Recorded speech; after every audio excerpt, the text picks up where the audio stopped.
Welcome, I'm Paul, this is Dave. This is my monthly compilation for the month of August 2025. I have 100 glitch in the Matrix and paranormal stories for you. Quick note, if you could, just like the video and leave a quick comment, something funny. Apparently, comments really have a strong signaling factor in the algorithm. The mystical algorithm we're always trying to figure out. But yeah, just, like something funny. Hey, I'm gonna go to bed, or I'm sleepy. Good night, everyone. I don't know. If you feel so inclined, I would appreciate it. But if not, just enjoy the videos, and let's get to it. Case file number 2829, written by Varela Lady. The photos without her. So, I have a second cousin who has been married to his wife for about 20 years. About 7 years ago, I went to a family reunion that he, his wife, and their 2 daughters were at. At one point, I was watching all of the kids, including my own. His daughters' names were Hannah and Haley. I spent time with those girls, and I took them fishing. My daughter remembers both of them, because she was the older cousin. About 2 years later, I saw a post on Facebook that they had taken Hannah to Disney World. I was confused because I was like, where's Haley? I've seen and taken pictures of her. My daughter remembers her. They posted lots of other posts where they were doing stuff with Hannah, so naturally I asked about Haley, and they both stated that they did not have a daughter named Haley. I remember having a conversation with my cousin's wife about the spelling of their daughter's name. So I went back into my Google Photos to see if I could find pictures of Haley, and she was not there. My daughter had pictures of her in her phone as well, and she was freaked out because they too were gone. Like the pictures were still there, but Haley was not in them. No one else in the family remembers her, even though some of the pictures were of aunts and uncles and cousins with her. It's like somebody photoshopped her out of all the pictures. I'm so confused, like what happened to her? How does this child not exist that I remember fishing with? I even asked multiple family members if they knew any child named Haley, because I thought, well, maybe she was somebody else's kid? No one knows who she is, and even my mom states that she does not remember that name. What the hell? Also, I noticed this about 5 years ago. I did a deep dive into it. I Googled things and people involved.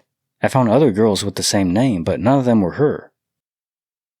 I went through old photos. I was convinced something had happened to her and no one wanted to talk about it. I asked so many other cousins, uncles, aunts, and Haley's grandparents.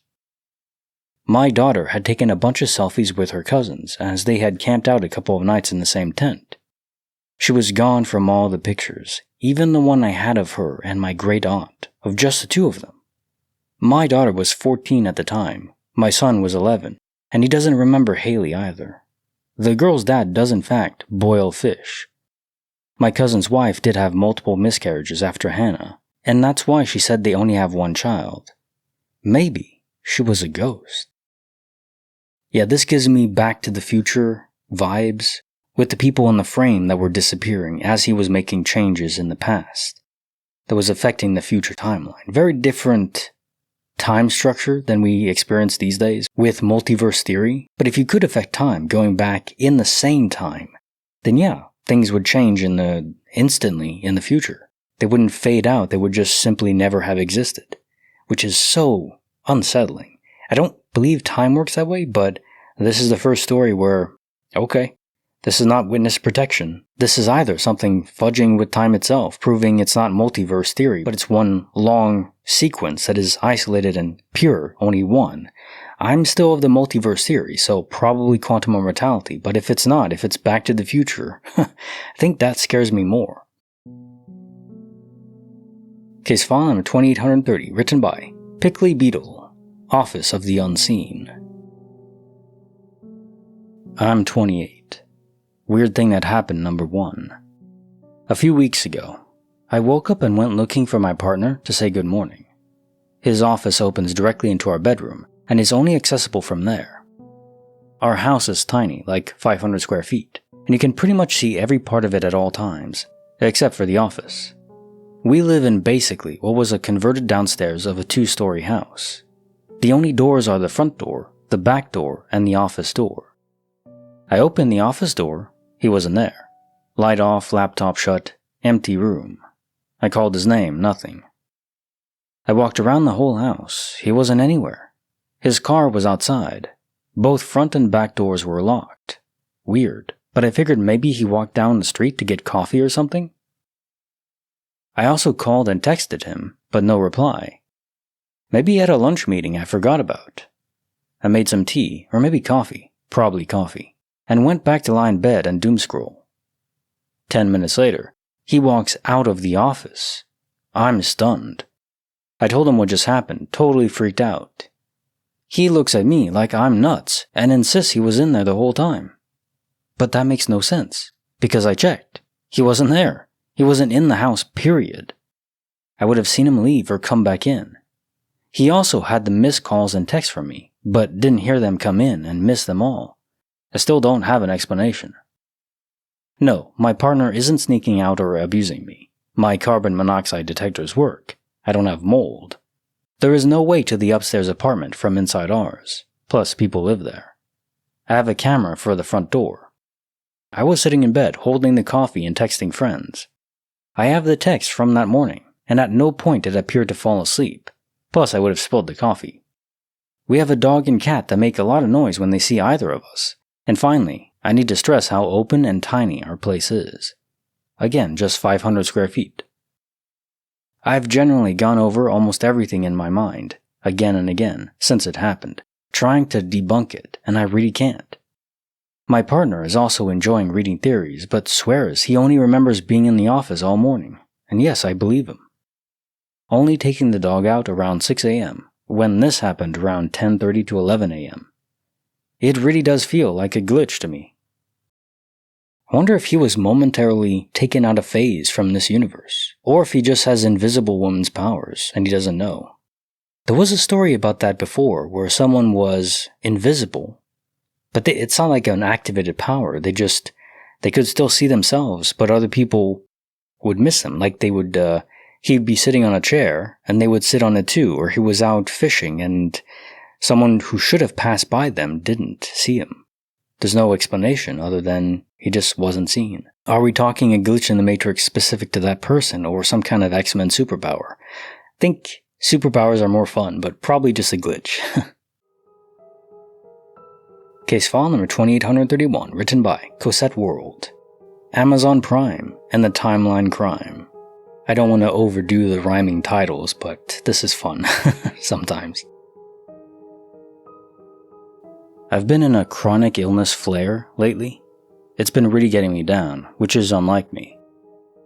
I've also been very fatigued. Last night, I was finally feeling a little better. I was sweeping and mopping my downstairs, taking rests in between. My mood was better. It was a completely ordinary evening. My son was on the front porch, hanging out with my neighbor kid. I sat down for a little break, and my phone dinged. Amazon delivered. I just sat down, but it's fine. My son is outside. Won't get stolen. Just as I'm feeling guilty about not grabbing it, my son comes inside saying, "Amazon came." And as I stood up, he walked into the kitchen where I was and handed me the box. It was light. I remember how it felt in my hands. I thought about looking for a butter knife to open it with, but decided it wasn't an emergency and I should just get back to my break. I left the box on the counter and sat back down at my desk. 2 minutes later, my son came down the stairs asking, "Did my Otter Pops come?" Not wanting to get up, I checked the Amazon website on my laptop in front of me. Then I remember taking the box from his hands. "Oh, no dude, that box definitely was too light for Otter Pops. Let me see if they're out for delivery." I check Amazon and it says everything I ordered that day has been delivered. "Oh, my bad, they're here. Check the front," I tell him. He did, and returned with a large bag of Otter Pops. I'm feeling energized again, and I start looking for the other box so I can use the allergy eye drops I ordered. It's nowhere. The Otter Pops are on the kitchen counter, so I asked my son where he moved the other box to. "What other box?" I looked everywhere, thinking I must have moved it and forgotten. Nothing. My son is denying he ever said anything about or handed me this box. He also doesn't remember asking if his Otter Pops came just moments before. I go on the still open webpage to show him it's been delivered, and now it says, "Arriving today," not "Delivered today." The box with those items in it arrived 1 hour later, in a much smaller box than the first. I don't even believe in simulation theory. I have been racking my brain trying to come up with cognitive reasons for this. It was just so normal. Not emotionally charged, not important, just sheer random. This was yesterday at 7:55 p.m. EST. I remember looking at the clock when I checked Amazon the second time. I always thought these stories were just people doing imaginative sci-fi creative writing. But now, I don't know. Could it be from toxin exposure? My neighbor has been burning wood non-stop lately, and it's been really irritating my eyes. It doesn't bother anyone else. This didn't feel weird though. Nothing at all felt out of the ordinary. That is what made it so unsettling. Case file number 2832, written by The Real Fearus. The Park, the Protest, the Pen. Something happened during my recent trip to Germany, and it's been stuck in my head ever since. I feel like I need to write it down somewhere. Maybe someone has experienced something similar. A couple of weeks ago, I traveled to Munster to meet a close friend. One afternoon we were chilling in a small quiet park. Not a tourist place or anything. We were just laying on the grass when this old man, maybe 65 or 70, came up to us. He had green eyes, long hair, dressed normally, not homeless, but something felt off. He started speaking to us in a language that sounded like German, but it wasn't. He was talking super fast and making weird hand gestures like a love sign, and movements that felt like he was trying to share energy or love with us. My friend whispered that we should just ignore him, that he didn't seem normal. So we did, and eventually he left. A few days later, we went to Berlin for a huge Palestine protest. There were like 60,000 people there. After it ended, we were laying down again in a random spot with other people around. My friend was talking to a girl and I was on the phone. I randomly looked up and saw the same man from the park in Munster. Same guy, same face, same clothes, same hand gestures, same energy. I ran to my friend and told him. We were both shocked. We approached him, but he didn't seem to recognize us. Still, he did the same thing, same weird speech, same hand signs. At this point, we were just confused and a little freaked out. What are the chances of running into the same exact man in a completely different city doing the same exact thing? But that's not even the end of it. A couple days later, we were in a bar. My friend went outside to smoke and a man in his 40s came up to him and randomly started a conversation. Nothing too strange. Then 2 nights later, we were at a club and that same man showed up again. He walked past us, said hello, and sat somewhere not too close. About 40 minutes later, I suddenly felt someone tap my shoulder. I turned around and it was that same guy holding a pen and insisting that I take it. I told him no, it's not mine, but he kept holding it out toward me, like he really wanted me to take it. The vibe was really strange. My friend and I looked at each other and we just felt so off, so we left the club right after. Later, we kept thinking about it and wondering if these two guys were somehow connected. One kept repeating a message about love. The other kept trying to give me a pen, which felt more symbolic than random. Both appeared twice, both in completely different places, both out of nowhere. We're still trying to process it all. If anyone's ever had anything like this happen, I'd love to hear your thoughts. We're open to any kind of interpretation, spiritual, logical, psychological, just trying to make sense of it. Sort of like guardian angels that were out of phase with the reality they were sent to govern. And, makes sense. If guardian angels exist, it's not just one single universe that has it, it's all the multiverse that has access to these guardian angels. Maybe not every person in them, but most do, I'd guess. And maybe they're guardian angels from a different universe where the language was a bit different. They're sent here and trying to adapt and trying to warn you.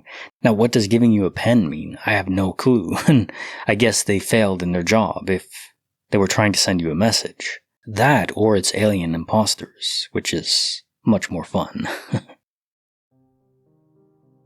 Case file number 2833, written by Usual Effective 6536. The Uncapped Mystery.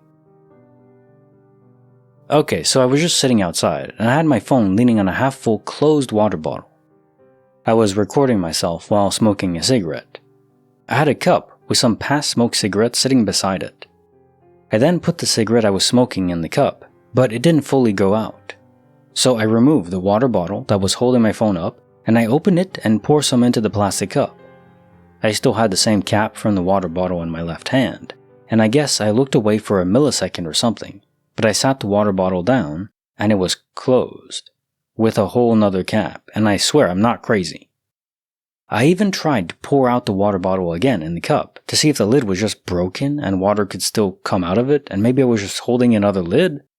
But nope, it is fully closed, and that makes no sense, because I know for a fact I didn't close the lid, because I still have it in my hand. I don't know, man. I'm so confused, and I wish my phone caught it on video, but when I removed the water bottle from holding it, it fell and was recording the ceiling. I'm really trying to come up with how this could have happened, but I have no clue. Case file number 2834, written by Awakening Nova. Blue jumpsuits in the white abyss. I have two memories that overlap, with one I thought was a dream. I was completely sober during this experience, as I have been questioned in the past whether I was on something and imagined it all. I assure you, I was not. I woke to orange light shining through the curtains. I had orange-colored curtains, so I immediately assumed the sun was rising. I look at the clock and it's 3 a.m. I say it's 3 a.m. My ex gets up and opens the curtains and the light is gone. I look back at the time and it's suddenly 4:30 a.m., I think, and we both go back to bed as if nothing happened. I can't remember his name, but I can see his face. I bought substances from him only a couple times before it was legalized. He was kind, thin, and short in stature. Long, dirty blonde hair. I always felt he was reptilian, not a malicious one like you might expect. My experience starts with only being able to see his face close up, fine detail, and he's upset. He yells, "Why is he here? He shouldn't be here." And I mutter, "What are you talking about?" I'm dreaming. Then everything turns to white as his face disappears, as he says, "No, you're not." I hear my ex, "Hey, look what I can do. Are you seeing this?" I ignore him and continue forward as almost in a watercolor fashion, there's an alleyway with brick buildings and an abandoned old blue car. Suddenly, people in blue jumpsuits with hats are surrounding me, and I hear them taking my ex away. I keep looking towards this alleyway, as it slowly fades away and gives way to glass where I can see multiple species of beings standing there. Then that's it. My ex's account. He opens the blinds to find everything is on fire. He then suddenly sees the guy's face, behind me in a white abyss. He starts to notice anything he imagines pops up as reality. He's desperately trying to show me what he's doing, but I'm ignoring him and walking ahead. Men in blue jumpsuits take him away, separating him from me. A few weeks later is when I finally verbalized with him I didn't think we were in the same universe. We were visiting my parents and their personalities were so vastly different than they were before. Several memories we share were significantly different as well. Things that were core values of my mom. We know I would never say something like that, never felt like that way in my life. Prior to that realization, I started to notice little things, like spelling of certain words, along with my very OG Mandela effect differences, which I wouldn't learn of this effect until 5+ years later. Over the next few years, my ex would slowly lose his mind. We eventually split. He was very abusive, so I'm not upset. At the end of the relationship, he also flipped a switch, like he suddenly didn't remember any shared experiences from the prior timeline. At that moment, I shut my mouth, never to speak to him about it again. At first, I thought he was just being a jerk and gaslighting me out of spite. Later in life, a couple years ago, through deep meditation and conversations with spirit guides, I learned that I had been strategically taken from that timeline, one where the world had gone out in a literal blaze, and that my ex was not supposed to have been taken with me. He was meant to die in that timeline. When he was taken to this timeline, his soul didn't have a proper connection to the soul of himself in this timeline, so there wasn't a smooth transition like mine, which is what caused the mental break in reality, and the internal battle of his souls fighting for which would stay, only for the soul of this timeline to push the soul of that timeline out. My transfer had been strategically planned from the start, and the body it was placed into didn't have the same kind of soul as a traditional soul. I was told by guides that they are called burner souls, but recently realized the term NPC is very comparable to what a burner soul is.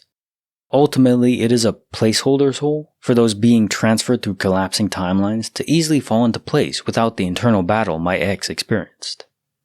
Example timeline difference. I wanted to share this other difference that was between my world and this world. On September 9th, 2001, I was in school in New York. We were sent home early, out of fear schools may be targeted. When I got home, my mom wasn't there. I called all her friends asking if they knew where she was, because she would sometimes go shopping in the city while I was at school. I started to panic and rushed to my neighbor's house, where she had the news playing, and made me and her 2 young daughters peanut butter and honey sandwiches. That was the first time I'd ever had that combination, and since then, it has become a safe and comfort food of mine. I have ADHD. When I shared that story with her while making myself a sandwich as she was at my house, she said she was home when I got home, and that she was getting calls non-stop from friends and family asking if we were okay.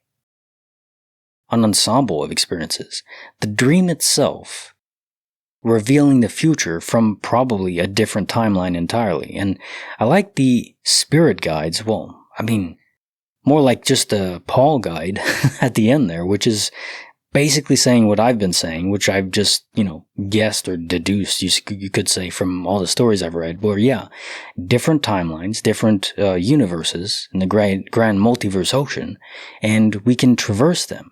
And I think there are some people that are NPCs placeholders, not to offend anyone. I'm not specifically singling out any individual, but I'm just saying there probably are some people that are more like automatons. Are they even self-aware? Maybe not. They're just there, like NPCs in a video game, plenty of human players around that have real souls. But when we transfer over, if it's a full soul, let's go, maybe I still think there can be a blending that happens, but maybe if the souls are too divergent, then it doesn't blend correctly, and you get a kind of internal soul battle, and which one has to take over the other. They can't, it's like puzzle pieces that won't mesh together. So you have to have them closely aligned, close enough, or the fusion it would destroy both souls. Almost like incompatible blood. If you transfuse blood that is of the incorrect type, the blood itself will become poison. Case file number 2835, written by Sick Donut. The Meow Between Worlds. My cats sometimes vanish in a way that makes no sense. There's only one place in this house they can feasibly hide in, at least in a way that makes it difficult to see, which is the area under the stairs that functions as a kind of pantry off from the kitchen. I've been aware of them disappearing sometimes, particularly my oldest cat, as she had some anxiety issues from her previous owner. But the first time I really got freaked out was when I couldn't find her at all and was worried she got out because I'd left the door open for a few seconds earlier in the day. She's a treat fiend and normally comes running when I shake the bag of dreamies. This time she didn't emerge, so at that point I started to get really concerned and went scouring the entire house. I ended up pulling out as much as I could from under the stairs, and there was no sign of her, like shining my phone light in there to try to catch an eye shine. It ain't super deep in there or anything, but I was running through every option. Ended up actually going outside and searching through all the neighbors' gardens several times over, because it was getting dark and she's not equipped to deal with the outside in any shape or form. She's basically a little anxious cloud. Searched the house again, probably went through the place 5 times, just getting really scared for her safety. No joy. At some point I sat on the floor and went over to leave the door open and decided it was extremely unlikely she'd gotten out because it had been literally seconds. She's too nervous to run out, and I would have seen her. So I was like, well, she's gotta be in here somewhere. I'm just gonna have to wait for her to come out. Of course, she reappeared about an hour later, like nothing had happened. Now when I can't find one of the cats, I just chalk it up to them having stepped into the cat dimension, and they'll emerge when they're done with whatever otherworldly cat thing they're doing there. Case file number 2836, written by Zeus, Echoes of Joe. My cousin and I grew up living in different countries, but we stayed at our grandparents' house every summer. Occasionally, one of her friends would visit for a few days. One summer was Amy Smith. She was cool and made an impression on me, though I felt she partied a little too hard, if you know what I mean. This was about 13 years ago. We were 17, 19. I would ask about Amy when I saw my cousin every summer after that, and about 2 years later, my cousin said they had drifted apart. Amy's brother had OD'd, and she got really depressed and spiraled into substances. My cousin felt bad, but they weren't in touch anymore. Life went on, and I put Amy and her brother out of mind. Occasionally, I saw Amy's Facebook posts, and some of them were tributes to her brother tagged as Joe Smith. Her real name was unique and memorable, which reinforced the story in my head that her brother died, and his death shattered her. I celebrated the 4th of July last weekend with my cousin in her hometown. There were a bunch of her friends there wearing sweatshirts in memoriam of Joe Smith. My cousin said, "Remember Amy, who visited us a long time ago? Her brother OD'd. We made these sweatshirts in his honor." I thought to myself, that's nice that even 10 plus years later, they're keeping his memory alive. We were distracted, making barbecue during this convo, and didn't talk about it beyond that, except looking at Facebook later. There were a few posts of the party and sweatshirts saying something along the lines of, "Can't believe it's been a year since Joe died. We miss you, bro, always in our hearts." I thought that was weird, so I did some digging on Facebook. I saw a post by Amy with a black and white picture of her and Joe as kids, talking about how she was 18 months clean. It was hard, but she was proud, and she knew Joe was looking down from the afterlife, proud of her too. Posted in November 2024. I swear I'd seen this exact same post, except more like 5 plus years ago. I remember the 18 months clean milestone and thinking good for her. I remember the black and white picture and talking about her brother looking down from the afterlife. I look back at Amy's timeline, and posts about her brother's death did just start a year ago. All the posts about him before that, he was alive and well. I texted my cousin to ask if Amy had any other brothers who had died. She said Amy had only one brother, the one who died last year. I told her I remember her telling me about this years ago. She said that was impossible since the brother died last July, but he had been struggling in and out of rehab for years, so maybe she had talked about that and I misunderstood and thought he died? But I don't think so. I vividly recall her saying her brother died and seeing tribute posts about him for years. Anyway, not the craziest story ever, but I thought I would contribute my experience to the archive. Maybe I am just misremembering, but it feels very real to me. My cousin says I should let her know if I have any more psychic premonitions of people dying. Case file number 2837, written by Cooking Blues. Time slipped, southbound. I travel for a living, and one of the territories that I have traveled many times, not to mention the fact that I grew up around this particular area, and I'm well acquainted with the roadways and the surrounding towns. So today, I left my home at 10:30 a.m. for a trip that took me 2 hours and 15 minutes. About halfway through the trip, I started to feel extremely tired and was coming up on the main towns that I passed through. I thought to myself, I'll just get through this small town, and at the other end are a couple of restaurants where I can stop. I'll get out, go to the bathroom, get something to eat, walk around, and wake myself up. As I'm sitting at the top of this hill, at this light, waiting to turn right, there's some cars ahead of me. The next thing I know, I'm looking around singing a song on the radio and trying to figure out where I am. I see a sign. I'm about 10 miles from my destination, which means I've missed about 25 miles of my trip, straight through town, under bridges, stoplights, stop signs, curvy roads, hills. 25 miles of my trip are missing, and when I got to the client where I was going, I looked at the clock, and it was 2:30. It took me 4 hours to make a 2 hour and 15-minute trip. I do not know where the time went, nor do I know where the miles went. So, more than a space-time portal, indeed. And I think it's much more than some kind of seizure. It's not sleepwalking, where people are capable of complex tasks in their sleep, but no, you were still awake, even though a bit tired, and it wasn't a seizure.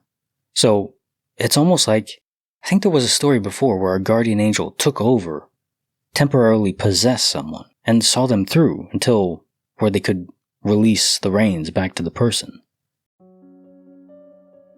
Case file number 2838, written by Extension Solid, 2797. 6 minutes to nowhere. This happened to me and my husband driving to work last week as we do the same day every day. We saw our friend walking down the hill near work. We commented that there was our friend. We both looked at the time. We reached the car park entrance and looked at the time again. The time it should have taken from where we saw our friend walking to when we reached the entrance of the car park should have taken 2 minutes absolute maximum if we had to stop at a traffic light. We did not stop at a traffic light, and it took 6 minutes all up. We both confirmed how we both noticed the exact same time we saw our friend to the time at the car park entrance, and wondered if the time had sped up somehow, or was it just our clock in our car playing up? The same kind of time thing happened to me at work one day recently. I may have just zoned out, bit tired and stressed, but I was creeped out that 10 minutes had passed in a flash on the clock on my computer when I was working on a very simple task that would have taken me 30 seconds to a minute to complete. I felt very alarmed by this when I had lost about 9 minutes, so when my husband and I were driving and experienced the same weird time, I thought back to the time on my computer at work 2 weeks prior. Is technology playing up, or is this just what happens as we get older?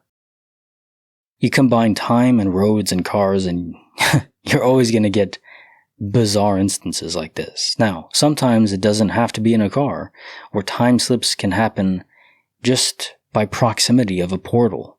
I guess portal is a good word, but it's more like a distortion in reality, yeah.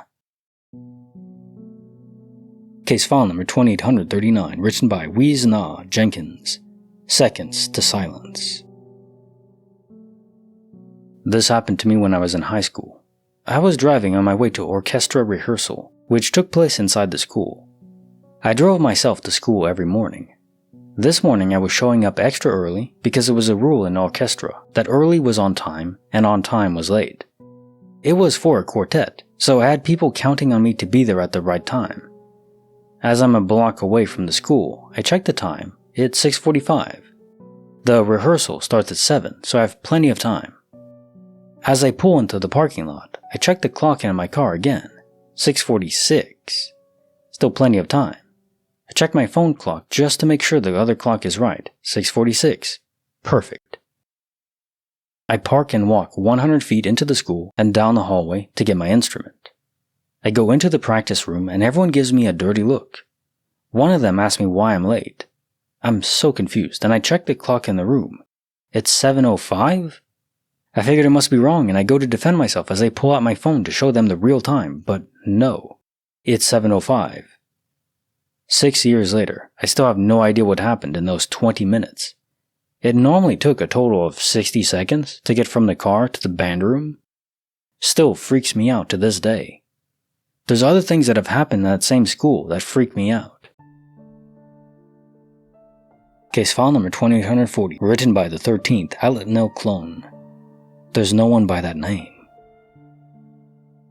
In year 3, a new student entered my school. She had a younger brother who lost his pinky finger by shoving it into his sister's bike spokes in a failed attempt to stop her riding. We weren't great friends, but we occasionally spent time in each other's houses playing. She left to go to a private school in year 6. I was informed which school she was destined for. Her brother also went to a different school, presumably a boys-only private school, as she was sent to an all-girls school. I didn't think much of it at the time, other than I'd lost a friend. Years later, we had a school reunion, and all students in our age bracket that had attended the same primary school were invited. She didn't show up. I asked about her, and the people who knew her thought it was odd she didn't show. A few years later, I happened to be assigned to do work at the school she claimed she was heading to, and I inquired into how she did. She was a very high achiever at my school, and I was curious if it was because we were all thickos or if she was genuinely really bright. They had no record of her. This got me curious. I tried to track her down or her brother. I can find no evidence of any member of her family after they removed their kids from the primary school I attended. I knew the house address and inquired through council land sales the names of her parents. They seemed to have vanished off the face of the earth at the point the house was sold. I'm secretly hoping the entire family was put into witness protection for whatever reason, because they were never flagged by the police as missing. I know she existed as I still have my year 3, 4, and 5 school photos with her in it, as well as a handwritten birthday card she gave me. Yeah, if I had to guess, this one is a witness protection story. You never know, but all signs point to that. In this case, there's no weird photos that are self-photoshopping themselves from reality, so not like the first story, but it's still a mystery that probably will never be fully solved. Case file number 2841, written by Unimaginative Person, when her memory burned away. When I was little, my sister kept having a dream that there was a fire in a house down the street. Not a huge fire, but enough that the whole neighborhood was out in the middle of the night watching the firemen put it out. The first few minutes, she would not believe it wasn't real until she saw their house. About a year after these dreams started, the neighbor's house caught on fire and everyone, including my sister, watched it being put out in the middle of the night. My sister didn't say anything at breakfast. When asked about how she felt about her dream actually happening, she looked at us like we were crazy. When we said the house had actually caught on fire last night, she started screaming, "No, it was exactly like every other time." She had to see the burnt house before she believed it. I think naturally she was scared by the dream happening in real life. As an adult, she swears this never happened, even though the rest of us all remember it. I can understand the fear from this. If I had dreams that were coming true, even if they weren't negative dreams, that would still be terrifying. There's a lot of power in that, but damn. You don't really want to know the future. At least I don't. I don't want to know that it's written in stone. Now you can get into, quantum fluctuations and different timelines, but anything close by to the future, a day or so, probably can be predicted pretty accurately, and I just, rather not know. Case file number 2842, written by Spirit Natural 259. It's like rain on old books. For years I've had this thing, this scent. It's not a smell, not really. It's an aroma. It's been following me since college. I'd be alone in my dorm room, studying late, and this whiff of something would drift through the air, like sandalwood and old paper. The scent of a quiet library, but then it would be gone, just as quickly as it appeared. At first I thought it was just the old building or something a neighbor was cooking, but it wasn't, because it followed me. Even when I'm back home for a break, alone in the house during the day, it's still there. Sometimes it was a sweet, floral thing, like jasmine. Other times, something earthly and clean, like rain on dirt. It would appear right next to me, feel like a wave of air, and then vanish. It's not creepy, not at all. It's more comforting. It's not just a scent, it's the scent. It has a personality almost. Sometimes it's warm and grounding, like old books in a sunlit room. Other times it's light and airy, like a spring breeze carrying the scent of distant flowers. It feels like I'm never truly alone, like there's a silent friend just out of sight, always around. I don't know what it is. I've never told anyone. It's just my thing, my little moving scent. Does anyone else have something like this? A phantom sense that's been with you forever? I hardly use perfumes. I personally do not like them. On occasions, yes, but it would also happen in closed rooms, late nights, or when I'm alone. Though in public spaces I understand. Interesting that it's a pleasant smell. I wonder if it's related to you. Is it your own brain conjuring it, or some kind of spirit that's lingering next to you and wants to be loved? So it creates scents that you would like. What would be my scent? The smell of Subway bread. That's my scent. Or it's like in Harry Potter where the love potion is, the scent of it is whatever you like most. That'd be Subway bread for me. Or just donuts. Coffee too. Coffee for sure. Case file number 2843, written by Dummy Q. A real evil twin. Ever since a major life event happened to me, which I won't disclose because of reasons, many people have been seeing me when I'm not actually there. This happened with various exes, best friends, multiple times, coworkers, etc. Some of the time I wasn't even in the same country or city. Sometimes it's as benign as seeing them at a bus station and not saying hi or anything at all to them, after which they call me to ask me why I was cold. Other times is literally entering a house and saying something to them, then vanishing into thin air, or talking to them from the other room just to find out I wasn't there. This happens so many times that it became a new normal for me. It's always malevolent though, in my case. My doppelganger is never kind or polite, it's always either cold or bitchy. As for my own experiences with this, there was only one, and to be honest, I attribute it to some kind of hallucination, even though I never had any hallucinations before. I'm used to living with girlfriends or friends, and this happened a couple of days after breaking up after a 2+ year relationship. I woke up because I felt scratching on my back, turned around and asked my girlfriend why she wasn't asleep. She told me she couldn't sleep and was just playing with me. It wasn't out of character for her to do these things. It wasn't mean-spirited. I shrugged and went to the bathroom, and when I returned to the room, she was still in bed, and I didn't think anything of it and just went to sleep and told her she should sleep as well. While on my side, I suddenly remembered that we broke up and she doesn't live here anymore. She didn't have a spare key either, anymore, so I jumped out of bed, expecting it to be some sick joke.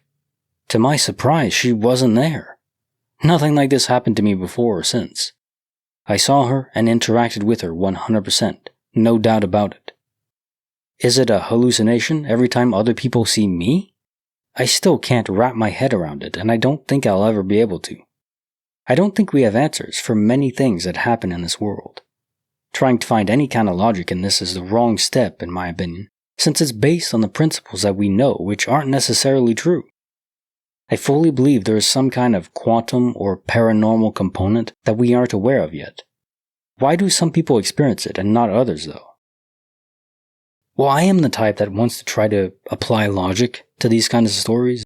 If anyone's a regular, you know that's the case for me. But yeah, there are things we don't understand fully. Maybe we'll never be able to fully understand it. We can't really apply the scientific method because we can't retest it. There's no way to validate our theories. But we can speculate and deduce based on the stories and accounts we have. It's the best we can do for now. Case file number 2844, written by CHPB10. Winning before they played. For context, my husband and I are following a tournament and rooting for a team from our country. This morning, I woke up and checked the time on my phone. I noticed the battery was low, so I headed to the living room to plug it in. While walking, I opened my socials and saw that our team had lost. It was a best-of-3 match, and according to the post, they only won the second game. I remember thinking, wait, weren't they supposed to play in about an hour? I figured maybe I miscalculated the time difference. I charged my phone and went on with my morning routine. Right before we left the house, I unplugged my phone and checked the tournament livestream. That's when I saw that our team hadn't even played yet. Totally confused, I checked the 2 pages I follow. They always post updates in real time. No results. No match posts. Checked the team's page and just a good luck message, posted around the same time that I had woken up. I told my husband and he just said maybe I misread it. But I clearly remember seeing 2 posts, one with the final result and another saying our team won the second match. I joked, "It's a glitch," and we laughed it off on the way to work. Later at work, I checked the live stream. The first match had just ended, and the opponent won, just like I saw earlier. I messaged my husband that if the rest of the results match what I saw this morning, I'm gonna lose my mind. A couple hours passed and I got busy, forgot about the game, until my husband sent me a message that our team lost, and it was indeed the second match that they won. I checked the page again and one of them posted the results almost exactly like I remember from the morning, same logo placement and all. What the heck happened? Did my phone glitch and show me the future for a couple of hours? Case file number 2845, written by Public Translator 11. A ride into the past. Anyone from my area might know of a theme park that's owned by Six Flags. It's probably the only theme park out in this neck of the woods. A couple years ago, they added a new ride that's basically just a big vertical arm with free rotating seats on either end. I finally got to ride it around the time it opened. It was really fun. While I was on this ride, it had to make a stop, normal procedure. It's so people can get in the car on the opposite end of the arm. I'm sitting up top and I look out over the park, enjoying the view from up there. I look over at one of the other rides down below. It's been there since I was a kid, and probably before that. It's a simple ride, just a tiny car on a predetermined track, little kiddie ride. I remember going on it as a kid and started reminiscing about those days. Eventually, the ride I'm on continues its cycle and inevitably ends. I get off and see a kid skipping and hopping toward the ride, with two people behind him, with one that looks strangely familiar. I turned around in a double take and all three were gone. They didn't disappear around a corner. There hadn't been enough time for them to close the distance from where I walked past them to the ride. They were just gone. It wasn't until later, looking at some old Christmas photos of my dad, that it hit me. That's why that one person looked so familiar. If I had to guess who the other person was that I saw with my dad's past self that day, they were probably my uncle. So I was seeing the past in real time. Case file number 2846, written by Embarrassed Process 86. Alone in a room full of voices. My two friends and I were sitting at lunch in the cafeteria, and, girls being girls, they went to the bathroom together, telling me to join them after I'd finished eating. For context, the bathroom near our cafeteria that we always hung out in wasn't like the classic school bathrooms and only had one stall. It was once intended for faculty. And the stall isn't walled off by the usual plastic and gap doors, but instead has a whole normal wall and door between the toilet and the room with the sink. Above the sink is a mirror, and the entrance door is in direct view when looking into the mirror. So after I finished, maybe 2 minutes after they left, I went to meet them there. I entered the bathroom and found the stall door locked, them talking in there. I knocked and said that I was here, and one of them told me they'd open the door in a second. I found it a little weird, but just said okay, and decided to wash my hands and freshen up in the mirror in the meantime. They'd chat to me through the door, and I'd answer, but the conversation grew sparse. A few minutes passed, and I realized that they had gone completely quiet. I asked if everything was okay and got no answer. I looked over to the door, and it was unlocked, but closed. At this point, I felt a little weird and like something was off. I asked, "Hello?" a few times, and then opened the door. The stall was empty. I stood there, questioning how the hell they could have snuck past me when I was literally standing in the only way out of the stall, seeing the entrance door in the mirror and the stall door in the corner of my eye. I got this sinking feeling in my stomach. Everything felt so wrong. I suddenly realized how strange the entire exchange was, how unlike them it was, but it gets worse. When I arrived back at the cafeteria, I saw them leaving, so I came up to them. And they asked me where I had been and why I hadn't joined them. I was completely sound of mind, and I remember that day like it was yesterday. Literally one of the creepiest things that happened to me. You know, it kinda feels like a prank, but it's not clear how they would have pulled it off. It's something I would organize, back in my high school days. For 1 year anyways, then I was homeschooled, but anyways, yeah. So it feels like a prank, but it doesn't feel like it's possible to be a prank. It's a weird combination. A glitchy prank of some sort. Case file number 2847, written by Sane Tutu. Staring, spilling, slipping. I've had a fairly stressful, but not particularly eventful or unusual day. I came home from work and decided to have a glass of wine. I was feeling somewhat emotional, but nothing really unusual or new to me. I was overthinking, daydreaming, spacing out. I poured a glass of wine and sat in my living room chair, just kind of drifting in my mind. The doorbell startled me. Out of the window from my spot on the chair, I could see a stranger stand by my front door. I didn't answer as I wasn't expecting company and didn't even move from my chair. He hovered for a few moments, then got in a car parked at the curb and left. I watched him turn around the block and drive past my house again, going in the opposite direction. I decided not to think about it, didn't move from the chair, and continued spacing. About 20 minutes later, I was still in the same first glass of wine. I was not intoxicated by any means. I was barely drinking, to be honest. I noticed a woman walking past my house and stopped in front of it to stare at it. For a moment I thought, why the hell are you staring? When I realized that she was walking a dog who apparently took a moment to relieve himself on my front lawn.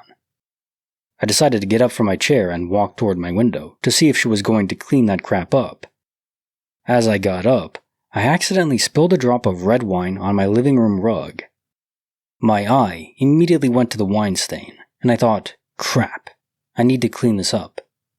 I did take a moment to watch the woman at the window, and then I went to the kitchen quickly to grab a paper towel.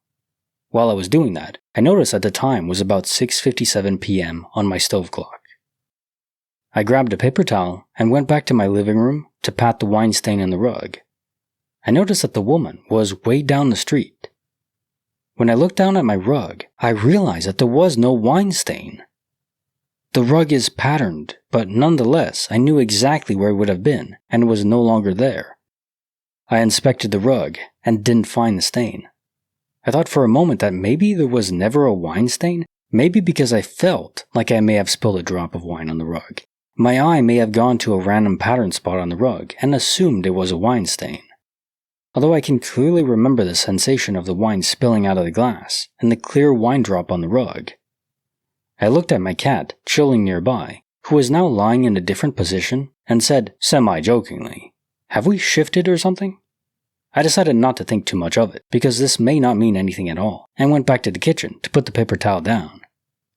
I glanced at the stove clock and realized that it was blinking as if it had been reset. This usually only happens when I unplug the stove or the power goes out. I did not unplug the stove. I did not notice any momentary power outages because my air conditioner kept humming uninterrupted. Most notably, the time on the microwave clock, just above the stove, was not blinking. It was showing 7:07. That indicated that at least 10 minutes had passed, even though it felt like 1 or 2 minutes at the most. However, the blinking time on the stove was 12:57, which means that if the stove clock had reset the moment that I stepped out of the kitchen to clean the wine stain, it would have reset to 12. But the 12:57 was telling me that the clock had reset an hour earlier. There was no way that it took me an hour to walk a few feet from my kitchen to my living room, look at the rug, not find the stain, and go back to the kitchen. There was also a 10-minute discrepancy between the microwave clock and the stove clock, indicating that the stove had been out for 10 minutes before the clock reset. I paused for a moment, wondering if my mind was playing tricks on me, or if I was drunk. I'm not. I haven't even finished the first glass of wine yet, and the stove clock is still blinking. As I was typing this up and reading through the comments, I heard a siren go off in my usually very quiet neighborhood. I went outside to see what was going on. I felt really confused because it didn't sound like a real siren, had an almost cartoonish quality to it, and could not be localized. It's hard to explain. It kinda felt like it was everywhere and nowhere at once, and I couldn't tell if it was approaching or receding into the distance. I don't know if it was just in my head. The sound was gone the moment I went back inside. This morning I got a call from my mother, who lives in a different state, telling me that she and my dad had their own glitch experience overnight, involving malfunctioning electronics and timing misfires. For some reason, their garage door sensor did not work as she was pulling out of the garage, and the door began closing at the wrong time, causing significant damage to her car, but thankfully no injury. About an hour later, I got a text from a friend who lives on the other side of the country telling me that she dreamt about me last night. Case file number 2848, written by KDBug84, Gone with the Trees. This is something that's happened a few times in the past month. On my route home from work, I pass these two houses every day, and have for 3 years. The houses are in a large field type of thing, one on each end, and there's always been a small patch of trees between them, like a little patch of woods. Large, fully grown trees with overgrown weeds and all of that. About a month ago, I was passing by and I noticed that the trees between the houses were gone. Nothing but a plain field with grass matching the rest of the field. I thought it was odd, but just figured maybe someone chopped it all down.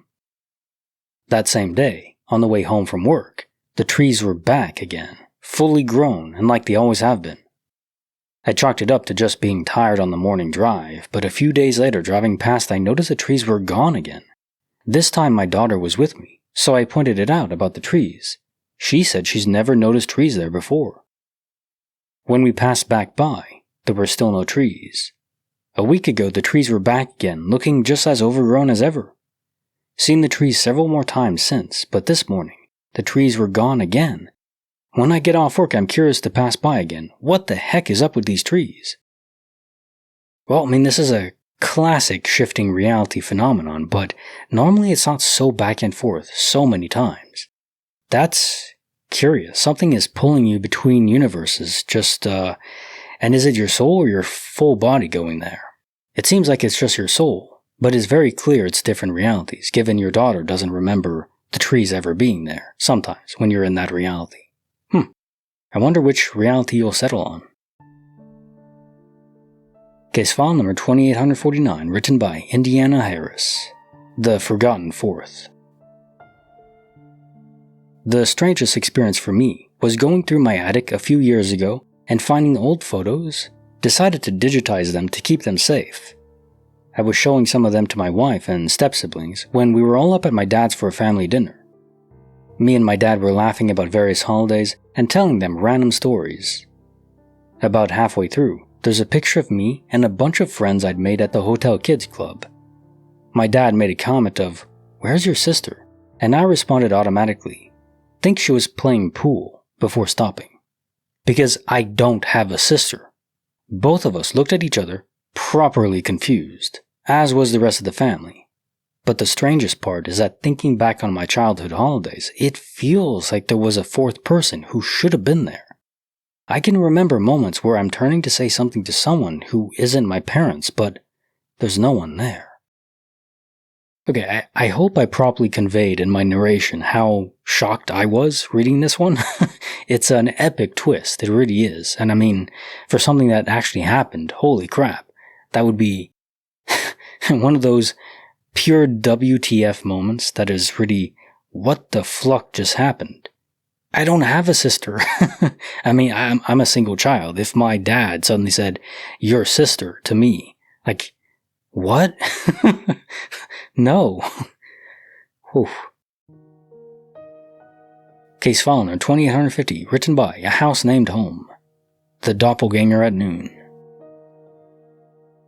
So, my girlfriend works 5-hour shifts at an aged care place, 7 to 12 p.m. today. And today, she texted me to say she was doing a double shift, which was honestly fair enough. I was sitting at my computer eating lunch in the office in my house at around 12:15 when I suddenly heard the office door open. I jumped and turned around to see my girlfriend standing in the doorway. She made this short little "ah" cry as if to sarcastically scare me. It was something she usually did to be funny. Then went off to the bedroom, presumably to get changed. I turned back to my computer to finish lunch and just sort of hung out there, waiting for her to reappear, but she didn't. I figured she was in the bedroom still, but the door was open and the room was empty. I walked through the house and there was no sign of her. I figured she might just be using the bathroom or something, so I thought nothing of it. Another 10 or so minutes passed by, and still no sound from any doors or anything. I checked the house again, and she is nowhere to be seen. I check outside, and her car is not outside, so I figured she went back to work for that double shift. I texted her, asking if she was doing a double shift, and she said yes. I said it was kinda weird to come home and then leave immediately after, as she never did that when working a double. She texted back, dead confused about what I was talking about. I said she came home and surprised me. She stated that she'd been at work all day. She swore up and down that she never came home.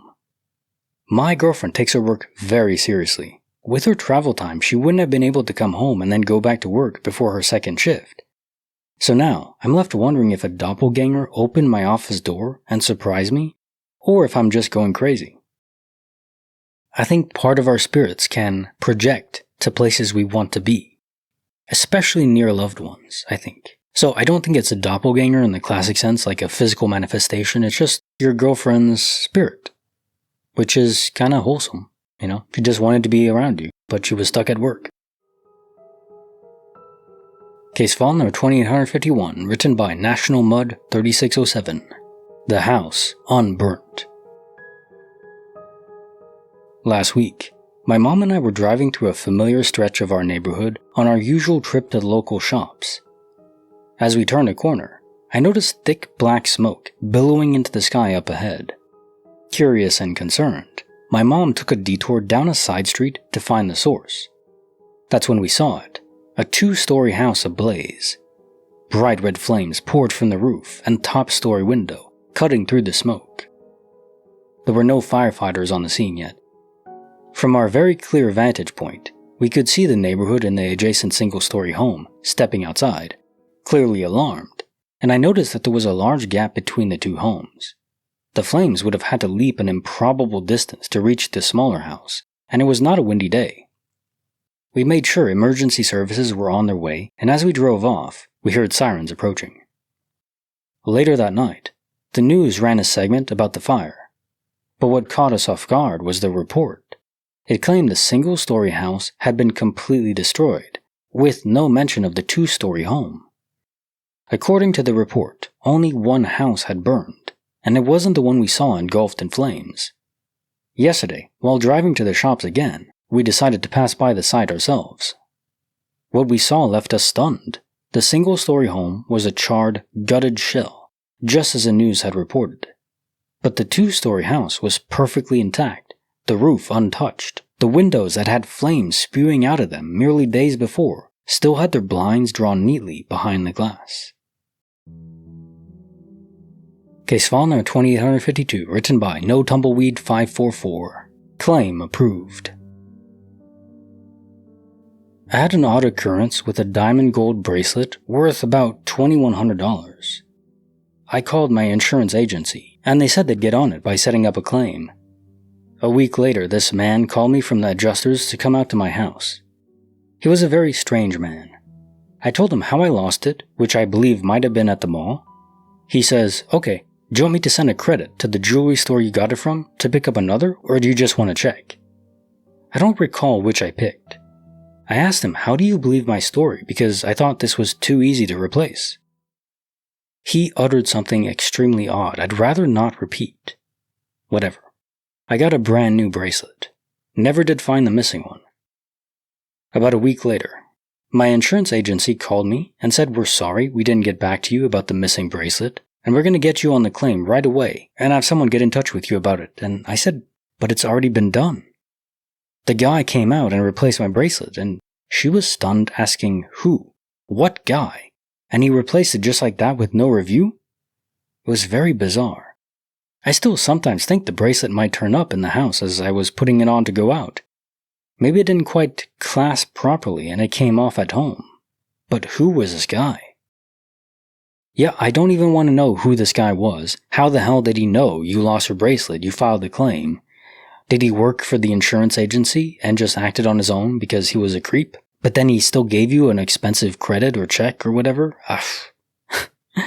Yeah, I wonder what he said to you, because that probably reveals a lot. Case file number 2853, written by Cherry Chameleon. A trunk full of questions. This morning, I took my mother's car to work. My coworkers have a granddaughter, and I told her she could have my bassinet, and I would bring it to work today. This morning, we unattached the four legs from the bassinet and loaded it into my mother's car. I specifically remember thinking, "Oh, the feet of the legs are a little dirty, but it's not that bad," right after I placed them in the trunk. I called my coworkers when I arrived at work so we could move the bassinet and legs to her car. She didn't answer, so I locked the car and headed into work. Around lunchtime, she was ready to get the bassinet from my car. I opened the trunk, and the legs are nowhere to be found. I thought maybe I put the legs in my car trunk instead of my mom's. When I got home, the legs were neither in my mother's trunk nor in my trunk. They are just gone. My head is spinning. I'm just at a loss for words. No one would steal just legs without the bassinet attachment, and I've looked all around the house for the damn legs just in case. My brain hurts. I feel weird. What the fluck happened? Case file number 2854, written by Rua. Scroll, stare, and disappear. Earlier this year, my friend and I were staying at another friend's house to finish some paperwork. One morning around 9 a.m., I stepped outside to sit by the stairs while my friend stayed in to clean the room. It was her turn. I was casually scrolling through Instagram, just sitting there in plain view. A few minutes later, she came outside, saw me, and literally jumped. She asked, "Why are you sitting there? I came out a few minutes ago to throw trash and didn't see you at all." That threw me off. I told her I'd been there the whole time and didn't hear anyone come out or walk by. For context, there are 2 trash bins directly in front of the stairs. I was facing them. She told me that she had walked out, threw something in a dustbin, looked around and didn't see me. But I swear I was just sitting there, phone in hand, no music, no distractions, and no one passed in front of me. I didn't see or hear her, and she didn't see me. We both laughed it out, but it was really creepy. I'm not sure if we both glitched at the same time. I'm not sure what to make of it. Case file number 2855, written by Winnie Pooh 44, floating on the axis of everything. A very long time ago, I had an out-of-body experience and suddenly found myself floating just outside of what looked like the slots of a giant paddle wheel. All was smooth, like the pages of a book separated uniformly into long slots, spread out uniformly from a central core. Somehow I knew these were different realities and became frightened, not knowing how to get back to my original one. I somehow realized I would be pulled back to the correct one, and as soon as I thought that, I was sucked into a slot and back into my body. It didn't appear as though anything was different, but many things changed in my life after that. This occurred many decades ago, and it was so jarring that I have never forgotten it, and have searched all this time for answers. Very recently, I happened upon a story where someone had something similar occur, and they referred to it as the wheel.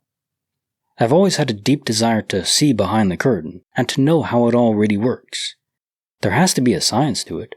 We just don't know it yet, at least at this point on the timeline. This is why these stories have my attention. I really like this story. I like the idea, the concept of a wheel, or some representation of not the afterlife, but almost like the churn, where the spirits go in a buffer zone before they're resent somewhere else, reincarnated or transferred into a different version of themselves in a different quantum timeline. Yeah, just a fascinating idea. Now, I don't know if it really is a wheel. Does the manifested representation take from your personal bias or your personal preference, maybe?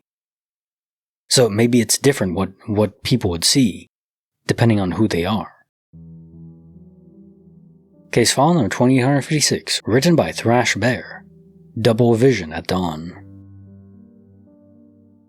Driving to work, I approach our facility from our parking lot. Turning in, I notice 2 of my coworkers walking together towards the building, with the third coworker walking behind them. Me and the first 2 coworkers always park in the same spot next to each other, and I notice their cars aren't there. Just as I'm turning off my car, they pull in beside me. I'm caught off guard because I just saw them walking in that very parking lot not 10 seconds earlier. If they're just pulling in now, then who are those other people? Getting to the door, there are only 2 other people waiting for the store to open, neither of which fit their description. I asked my third coworker who they were, who was walking behind them. He said he didn't see anyone. If that wasn't them, then who were the 2 people I did see? And if my third coworker didn't see them at all, despite walking directly behind them, were they even there in the first place? Case file number 2857, written by ZSCRP114411. He took the sign with him. I had a crazy experience last month after my cousin, who worked in Hollywood for 25 plus years, passed away. I'm hoping someone out there can help me make sense of it. There's a hill I hike in Los Angeles where you see the Hollywood sign. The day after my cousin died, I hiked up there listening to his playlist his wife sent me, the one he listened to in his final days. I was grieving, reflecting on our childhood, and decided to say some words to him while viewing a sign. But when I got to the top, the Hollywood sign was gone. Like really gone. I couldn't believe the timing.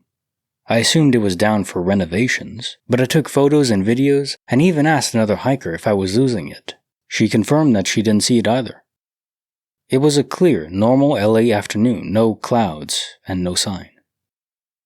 I texted a few people joking that he took it with him. Walking down the hill, I couldn't help but think, what are the chances that iconic sign is getting a makeover the same day my cousin dies? So weird. When I got home, I searched Google, asked AI, checked X, local news, nothing about the sign being removed or renovated. 3 days later, I did the same hike again, same time of day, same clear weather. The sign was back, untouched, not one crane in sight. I can't wrap my head around it. Glitch, timeline jump, a sign from my cousin? That'd be a pretty big stunt to pull off less than 24 hours after passing, but he was an epic human. What do you think? Also, has anyone else had a glitch tied to a loved one's passing? And it's funny, I was thinking about Hollywood movies, and especially the end of the world apocalypse movies where the Hollywood sign is always being destroyed. Poor sign. I don't think that has anything to do with your cousin, but it's just funny to think about. And yeah, were you switching between universes really quickly? And you had a witness even to confirm, yeah, the sign wasn't there. I wonder if the sign is taken down sometimes for maintenance or something. I figured they would just send crews out there to, grapple up top or be harnessed up or something to do maintenance. So I'm not sure. The whole sign going missing seems really weird.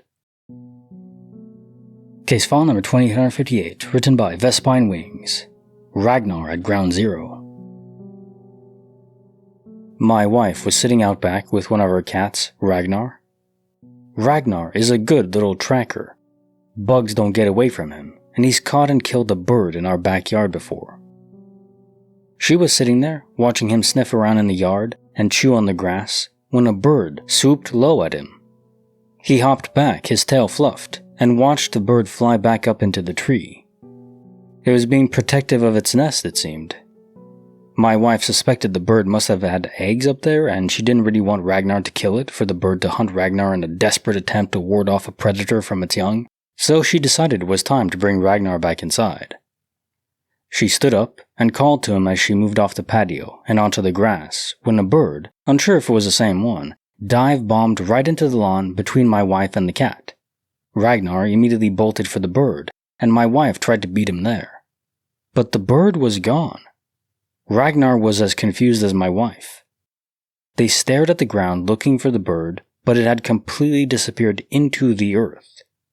She ran inside and told me, and I came outside to see Ragnar still walking around searching the ground. I went out and looked all over, assuming I'd eventually find its body, but no. My wife and my cat watched the bird fly into the ground and just disappear. Yeah, okay, the bird clearly disappeared. Unless he found like a hole that was a groundhog hole or something like that. Probably not. And you had your expert witness there to confirm. Ragnar says, "Where's my food?" Case file number 2859, written by Sugarstar Beam. Level 6, Take 2. This happened when I was visiting my friend in Savannah. We drove downtown and parked in a small parking garage so we could walk around. It wasn't an elaborate garage to get lost in. It had 7 floors, where the 7th was rooftop parking. We parked in a left-hand space where level 6 turned into 7, meaning we parked where half above us was the ceiling and the other half was the sky. We headed downstairs into the common streets of the city, went to a restaurant, a candy store, did sightseeing and window shopping for a couple of hours. Around dusk, both of our phones died. We didn't want the night to end yet, plus I wanted to take more pictures of downtown, so we headed back to the parking garage to charge them. We took the stairs up, we get to the car, plugged our phones in the charging port to gain just enough battery life, waited like 10 minutes, then returned for a couple more hours of strolling around the area. When we decided to call it a night, we took the elevator up to the 6th floor, and once we walked to the only space in the garage that was halfway in the garage and halfway outside, my friend's car wasn't there. Instead, there was a whole different row of cars than before, no empty spaces. Bewildered, we thought, there's no other parking space in the garage we could have parked. Did we get towed? Not knowing what to do, we returned to the elevator, went down to the ground floor, stepped out, and just stood there for a moment. I think then it began to sink in how strange this was. My friend oddly kinda felt angry because there was no room for making a human error in the situation. We were sober and alert. We definitely were at the same parking garage. There is only one part of a garage where it's halfway in and the other half outside. This wasn't a "we must have parked on the wrong floor" situation. Like I said, it was a small garage. There was no other elevator or section of the garage. Not being able to make sense of it, after about 2 minutes, we got back into the elevator, up to the 6th floor, as we did before. We went to the exact same spot. Then, lo and behold, his car was there again. As the night continued, and days since, my friend and I have combed through that strange experience to debunk it. There was no way to make sense of it. Just thinking of it gives me chills. Another friend asked, "Was this a Ferris Bueller type situation?" I laughed a bit, but the spaces in the garage were occupied, and my friend's car was missing for only a few minutes. I've had moments that seemed off and eerie in my life that didn't make sense, but I would shrug it off as a misjudgment of my own. This, however, was clear as day. It didn't make sense. I journaled it down the next day to avoid a Mandela effect. I learned more about the history there, and it's ugly. Thousands of horror stories of suffering, torture, terror, and oppression. I pray these souls find peace and light.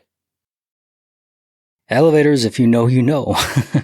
But yeah, I was thinking of the Seinfeld episode, the garage episode, where they're just trying to find their car. They can't seem to figure it out. In this case, yeah, you know you were in the right spot. It just happens to be that universes aren't so static, and we can shift between them, especially if you go into an elevator. Prepare yourself.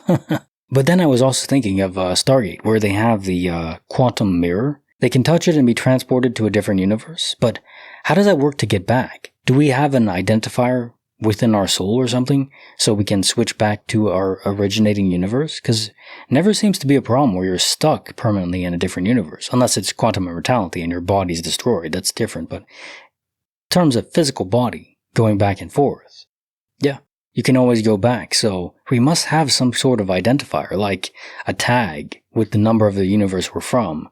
Universe number 2211, probably 20 digits long or something. Case file number 2860, written by Lucy Blake. When hotel amenities get spooky. One time, when I was staying in a hotel, I was standing in the bathroom running a bath. I stood in front of the sink scrolling on my phone. When I entered the bathroom, the amenities were neatly sitting in the sink, exactly how housekeeping had left it. The lotion was sitting there front-facing. I hadn't used it yet. I looked up and immediately noticed something really off. The lotion that had been front-facing when I got in there was suddenly perfectly turned around, now back-facing. Not lightly nudged by something knocking it over or airflow, perfectly turned around. I didn't see it actually move. I just saw it go from perfectly front-facing to perfectly back-facing within a few minutes. But I had never touched it, and nobody else was in the room, and I was staying there alone. I thought that was really weird. How did the lotion perfectly turn around by itself? So I moved it back. I turned it back around to front-facing, and then went back to scrolling on my phone.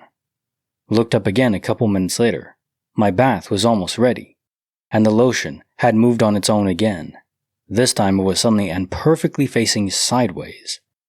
I had just moved it front-facing and didn't touch it again. Now it was suddenly perfectly facing sideways with no one touching it. But this time I didn't move it back again. I just left it as is and took my bath. Once I got out of the bath, I looked again, and it was still sideways, and hadn't moved on its own again. And during all of the following days it stayed sideways like that. Never moved again. You found an OCD ghost. Although he didn't switch back exactly like he did the first time, so maybe he changed his mind, I don't know. But clearly not malicious. Case file number 2861, written by Clever Girl D. The Quiet That Jingled. A few weeks ago, I was home, but I wasn't alone. One stepdaughter's, preteen, was with me, and we were talking in the kitchen while my husband and the other kids were out.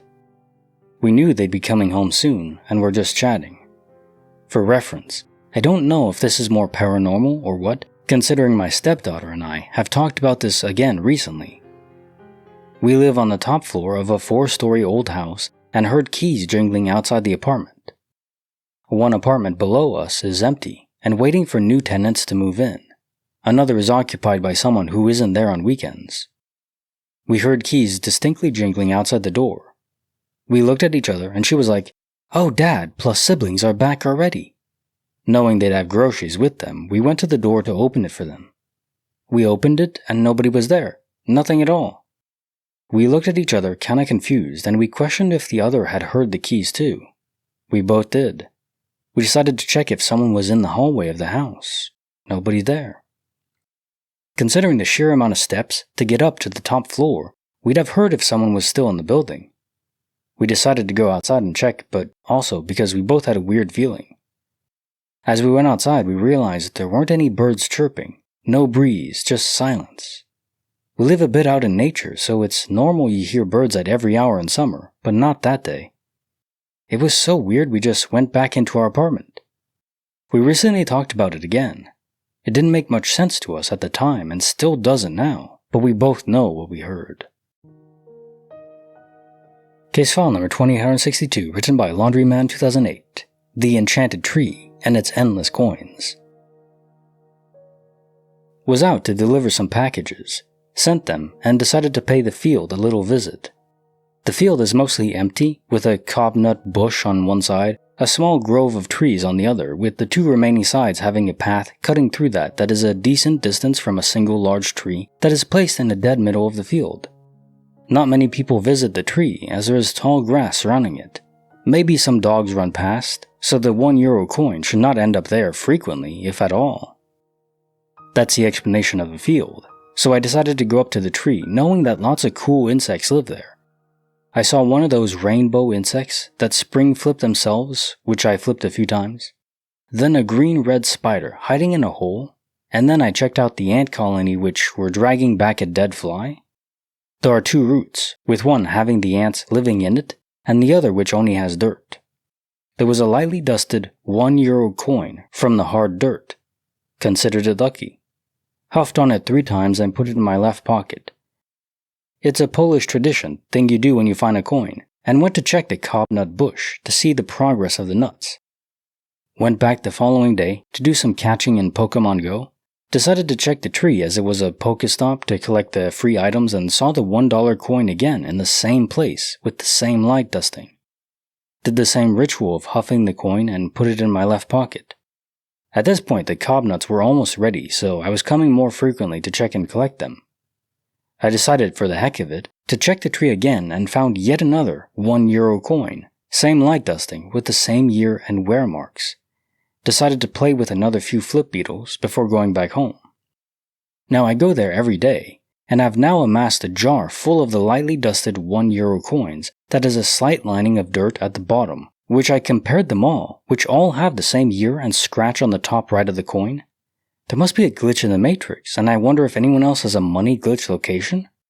I probably will use the money on a used bike, and then the extra will go towards buying a new server tape drive to play with and add to my collection. After that, it will fund data storage media to add to my wall. So the saying is, money doesn't grow on trees, but I guess it does sprout from the roots? Nice. What would I do with endless infinite money? Although it's only $1 a day-ish. Probably just more Subway. Has to be. Case file number 2863, written by Last Masterpiece 9049. Pepsi, Paradox, and Polyester. A couple weeks ago, I bought only one plain orange t-shirt from my local Walmart. I'm currently on my vacation in New York, and I packed the orange shirt the night before in my suitcase. My mom also brought a trash bag for the Airbnb for us to all put our dirty clothes in that needed to be washed. Then I got it out of my suitcase and put it on. After just a single day, I spilled Pepsi on it and it got dirty, so I threw it in the trash bag. I'm returning back home in 4 days, and I recently checked my suitcase for another pair of pants when I saw something orange poking out between a few other shirts. I grabbed it, and it was the same freaking orange shirt, completely clean. You might think my parents put it in the washing machine, but this Airbnb doesn't have one, and never has had one. I then checked the trash bag with the dirty clothes and found the orange shirt that I stained with soda.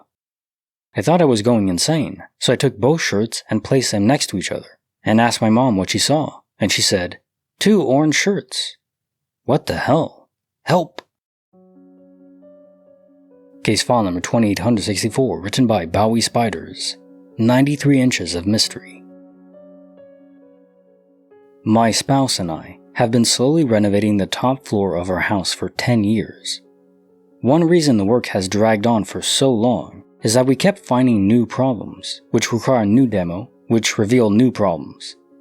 Eventually it turned into a complete gut remodel, and at that point we were like, since we've gotten this far, we might as well do it properly.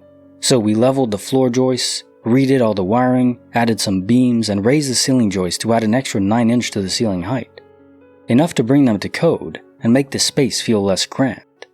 The ceilings went from 83 inches to 92 inches. Due to the fact that we were dealing with different things at different times, work, illness, child rearing, etc., we haven't been able to work together very much. So he did pretty much all the ceiling raising work, and I did all the floor leveling work. I'm also better at the wood construction stuff, while he's better at the plumbing and wiring. So I did have to go through and help him redo some of the ceiling work, especially replacing some weirdly installed and unsafe structural members, but overall, he did a pretty good job. At the very beginning of this work, before we realized what we were getting into, we opened the crummy cardboard paneled walls in one of the bedrooms, redid some wiring, and put in some new unfinished drywall. The rest of the rooms were all clad in old knotty pine from the 40s. We wanted to salvage some of that wood, so we started using the first bedroom to store all those pine boards while we demoed the rest of the rooms. As the enormity of the task started to sink in, we decided not to make things any harder on ourselves than we had to. A decision was made to finish the rest of the renovation, replacing some pine boards where we wanted them and disposing of the rest. Then proceed with the floor leveling and ceiling raising in that first bedroom once we'd emptied all the wood out. My husband and I have had multiple conversations about how, once we're done with the rest of the reno, we'll have to go in and raise the ceilings in this last room to get it to match the others. It's complicated by the fact that this room has a sloping roof above it that touches the ceiling joist at the exterior wall. So to raise the ceiling will require additional ventilation soffits and some careful planning. It's just been a known thing since we bought the house 10 years ago that all the ceilings on the upper floor were under 7 foot. So today, I was up there working on something else, and I went to swap a drill battery out of the charger. The charger is in the unfinished hallway right next to the doorway into this particular bedroom. All the doors have been gone for years, it's all open. I was sorta half in, half out of the bedroom, pulling out the battery, and I looked up, and did a double take. I looked at the drywall ceiling in the bedroom. Then I looked at the ceiling joist in the hallway. I looked in the bedroom. I looked in the hallway. There was a door lintel between them, but I swear there couldn't have been more than an inch difference between them. I grabbed a tape measure and measured the height between the plywood subfloor and the ceiling joist, about 93 inches. I then measured between the old flooring and the drywall ceiling in the bedroom, 92 inches. When my husband came home, I told him, "So I guess I was wrong when I said we still had to raise the ceiling joist in that back bedroom." He asked me to clarify, and I explained how I must have somehow imagined that the height in the back bedroom was just under 7 foot, like all the other rooms had been.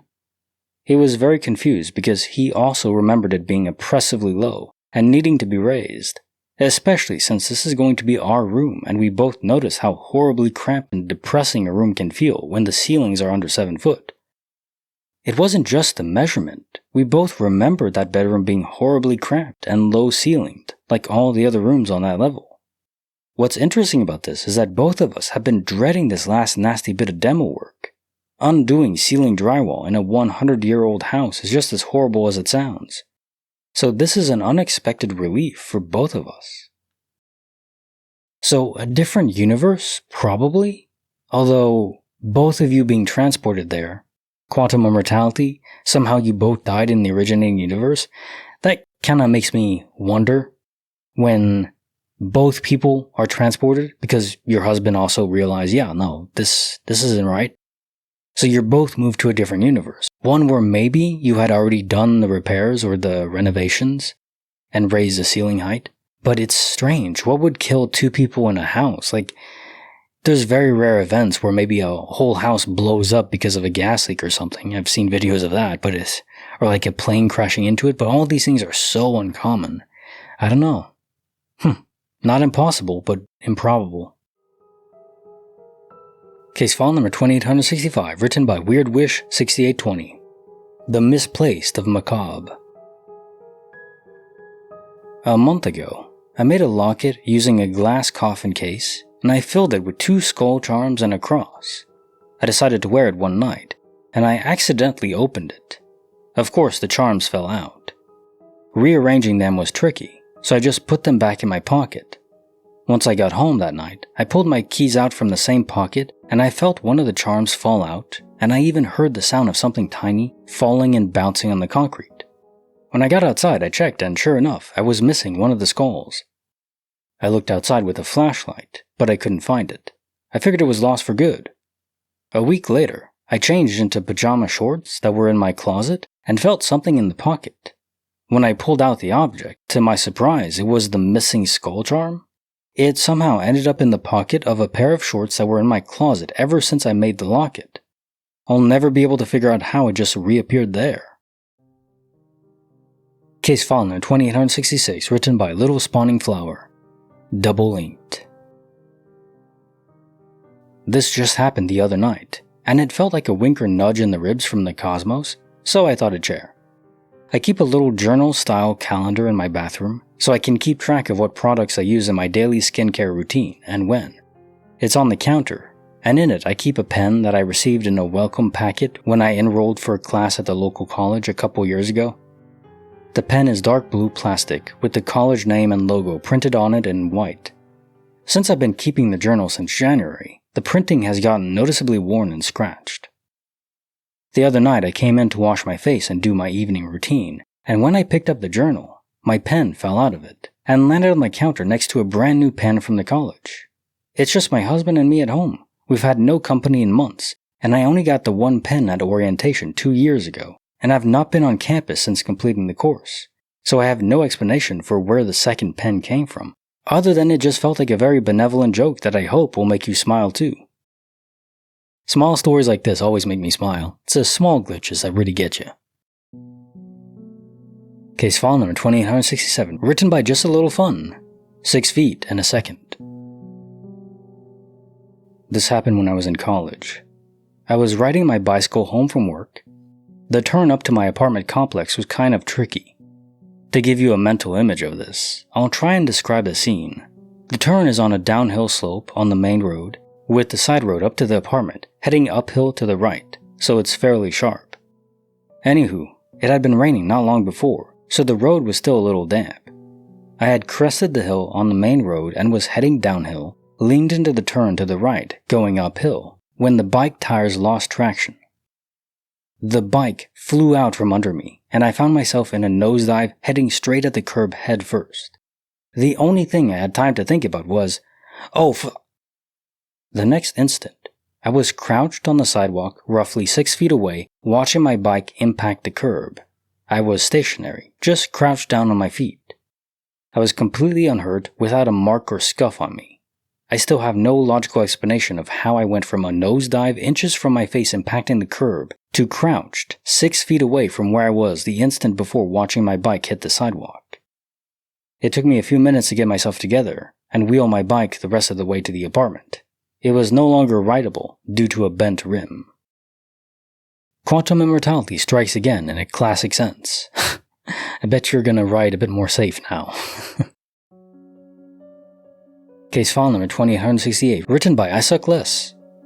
Smoke, silence, and something missing. I couldn't sleep thinking about this, and I searched all over for possible reasons.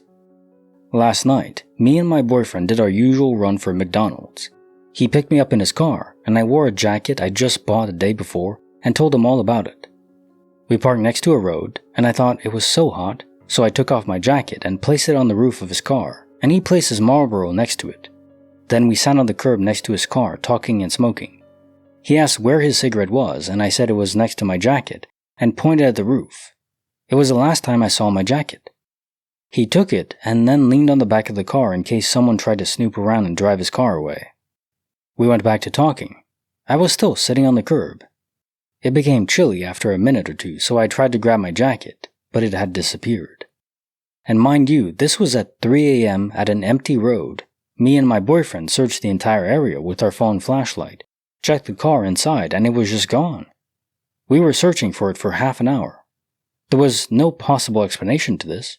There was nobody besides us there. We were purposely looking for a quiet place so we can talk and chill together. It was a heavy jacket, there was no wind, and we didn't hear any footsteps. We thought we were going insane, so we looked at each other to see if either one of us were wearing my jacket, but nope, it just is gone. Case file number 2869, written by I Like Cats 92712. Do spirits have good taste? My husband and I moved into a new home last month, and we have both had an item inexplicably disappear from their spot, then reappear.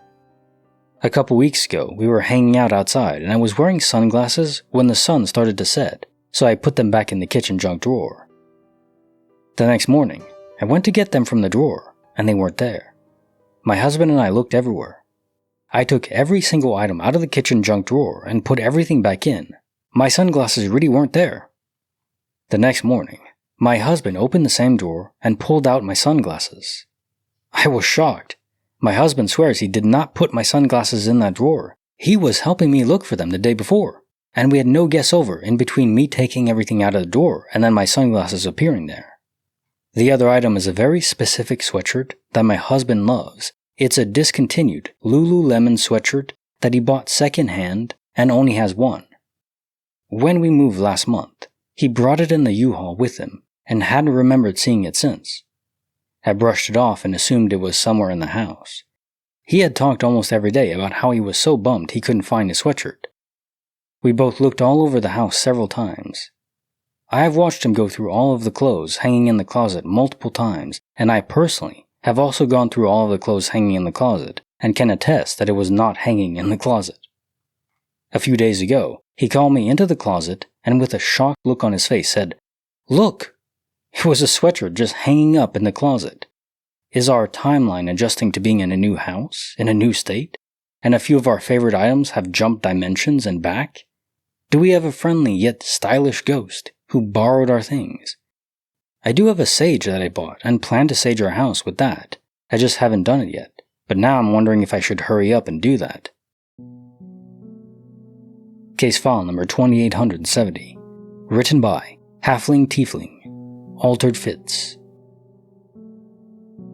This isn't a joke. This isn't some "Teehee, elves come in the night and take your clothing." And I'm aware that clothing can shrink in the wash and that people can gain weight. I get it, I know. But this isn't any of that, and I don't know what happened or why. I keep an entire change of clothing at work.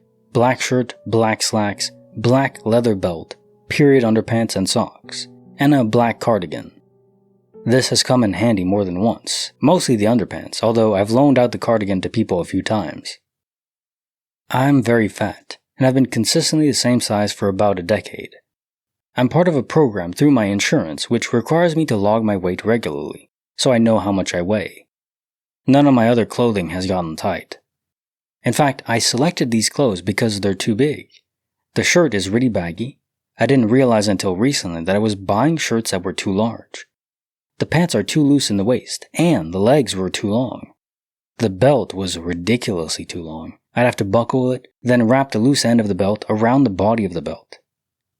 I picked these clothes to keep at work because I don't wear them. The shirt and trousers are both hung dry, which is a pain in the butt, but they're in good enough condition so I didn't want to get rid of them. I had a problem at work a few months ago and grabbed my spare underpants and trousers and belt and went to the bathroom to change. I could barely button the trousers. Trousers so loose previously that they needed a belt to stay up. The belt didn't even fit around my waist. Again, I haven't gained weight. My body shape hasn't changed. I wasn't bloated. All of the clothing in my closet at home fits the same.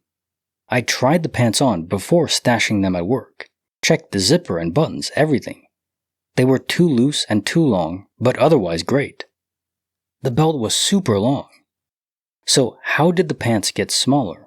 How did the belt get several sizes smaller? I have two other pairs of slacks identical to that pair. Same brand, same style, same size, purchased at the same time. The ones at home are too loose, and the legs are too long. They're the way they've always been. Again, I know that clothing can shrink, but these garments were loose when I put them in my locker at work. I know people can gain weight. I haven't. I know that bodies can shift fat around, especially during perimenopause. Hello? My body hasn't changed shape. Everything at home fits me just the same. I'm glad I was able to squeeze into those trousers, because my pants were not salvageable without a thorough washing. There's a lot of reasonable explanations for this, yet none of them apply. I haven't replaced those trousers yet. I took the trousers home and compared them to my other, identical trousers, same size tag. I discussed it with my husband at the time. I thought maybe I'd somehow grab his belt instead of my too long one, but he confirmed the belt wasn't his. Among other things, it was too skinny. His belts are wider and a thicker leather. This has physical stuff involved, and a second person, my husband, confirmed the size tag. Yeah, this is weird. Normally you get DOP and lots of stories in this video alone, where items disappear or they come back, reappear, but shifting items, that's far less common. And this is a clear description of it, especially given you track your body weight so specifically because of your insurance program. Especially the belt, that is clear indication that the item just shifted.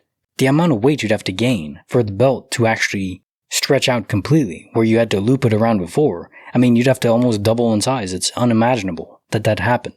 Shifting items. We got DOP, reappearing items, and shifting items now. Just this one much less common. Case file number 2871, written by Grim Bonwall, Between the Stars and Shadows. I used to hang out with this girl in my old neighborhood about 15 years ago when I was about 8, and she was as well. We were just lying in the grass looking up at the sky, and a very big and bright UFO was just flying around. I honestly don't think I was dreaming or even had my eyes closed. We both just stayed there, staring, and talked about it. I wasn't scared or anything, but remember I kept asking where our parents were, and hopefully they witnessed it too. Later on I found out they hadn't. Another story happened just 5 years ago. Me and 2 of my other friends were checking out an old water pumping station that had clearly been abandoned for decades.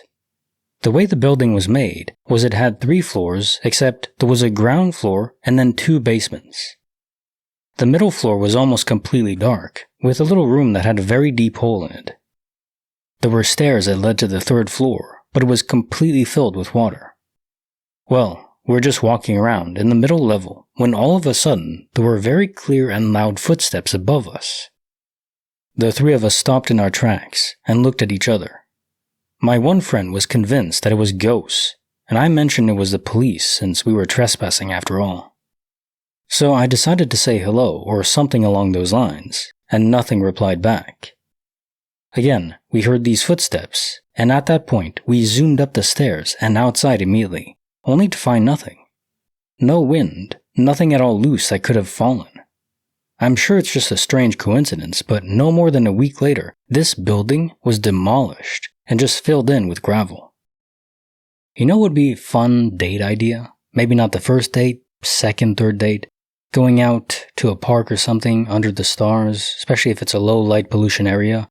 Just looking up and stargazing. But then, especially if you encounter a UFO while watching the stars, that'd be so cool.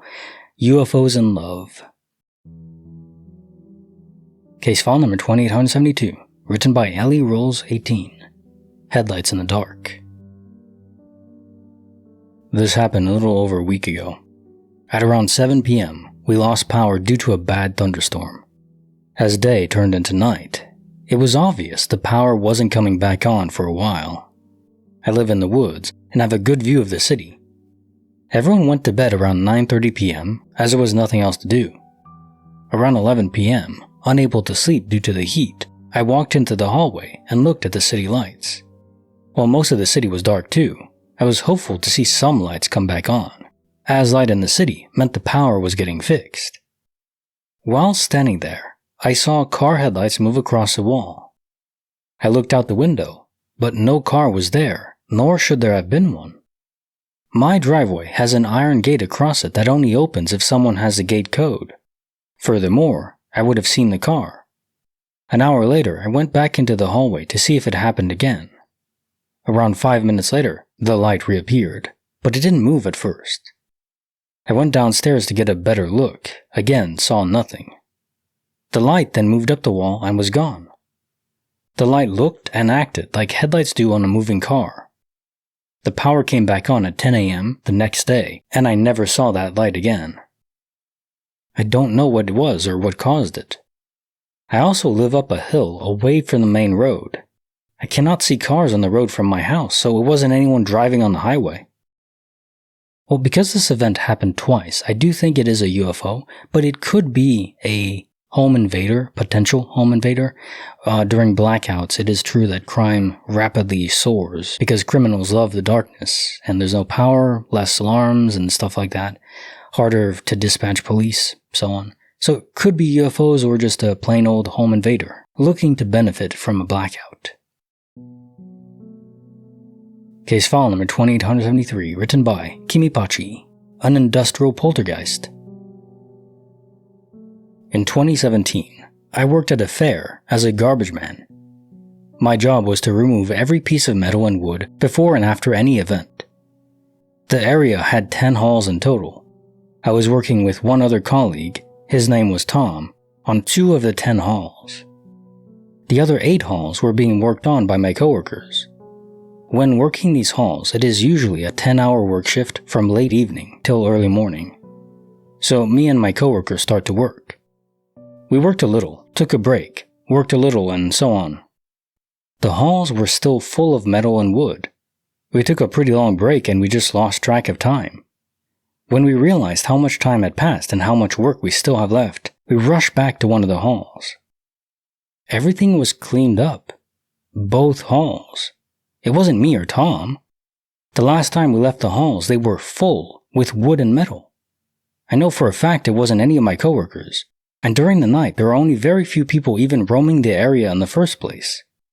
The only people allowed on the premises are Alba, my company, Diaz, a second company mopping the floors and doing other types of cleaning after we removed the heavy stuff, and security. My coworkers had more than enough to do cleaning their own halls. The Diaz guys don't clean up anything that is big or wood or metal, and the security guys don't clean anything at all. The long break me and Tom took must have been around 2 hours, estimation. In other words, left the halls, everything full with metal and wood, returned approximately 2 hours later, everything clean. P.S. After we saw what we saw, keep in mind we had nothing to do anymore since everything was cleaned. We were in such disbelief that the best explanation we had was that our boss saw the halls, realized we didn't clean anything, then killed us in rage, and what we are experiencing now is some kind of afterlife? It was obviously meant as a joke though, but for a second I wanted to believe that, just so I have at least any explanation. Can you imagine how many people working in construction areas or just cleaners would love to have a ghost that just comes around once in a while and cleans up for them? Hell, I would love to have that just in my own home. Case file number 2874, written by No Quality 7367. Conditioner number 13. I used to work at an elementary school, and we had a toiletry drive for the local food bank. There was a competition among the grades to see what grade could bring the most. I worked with all grades, so I didn't want to favor anyone with my donations.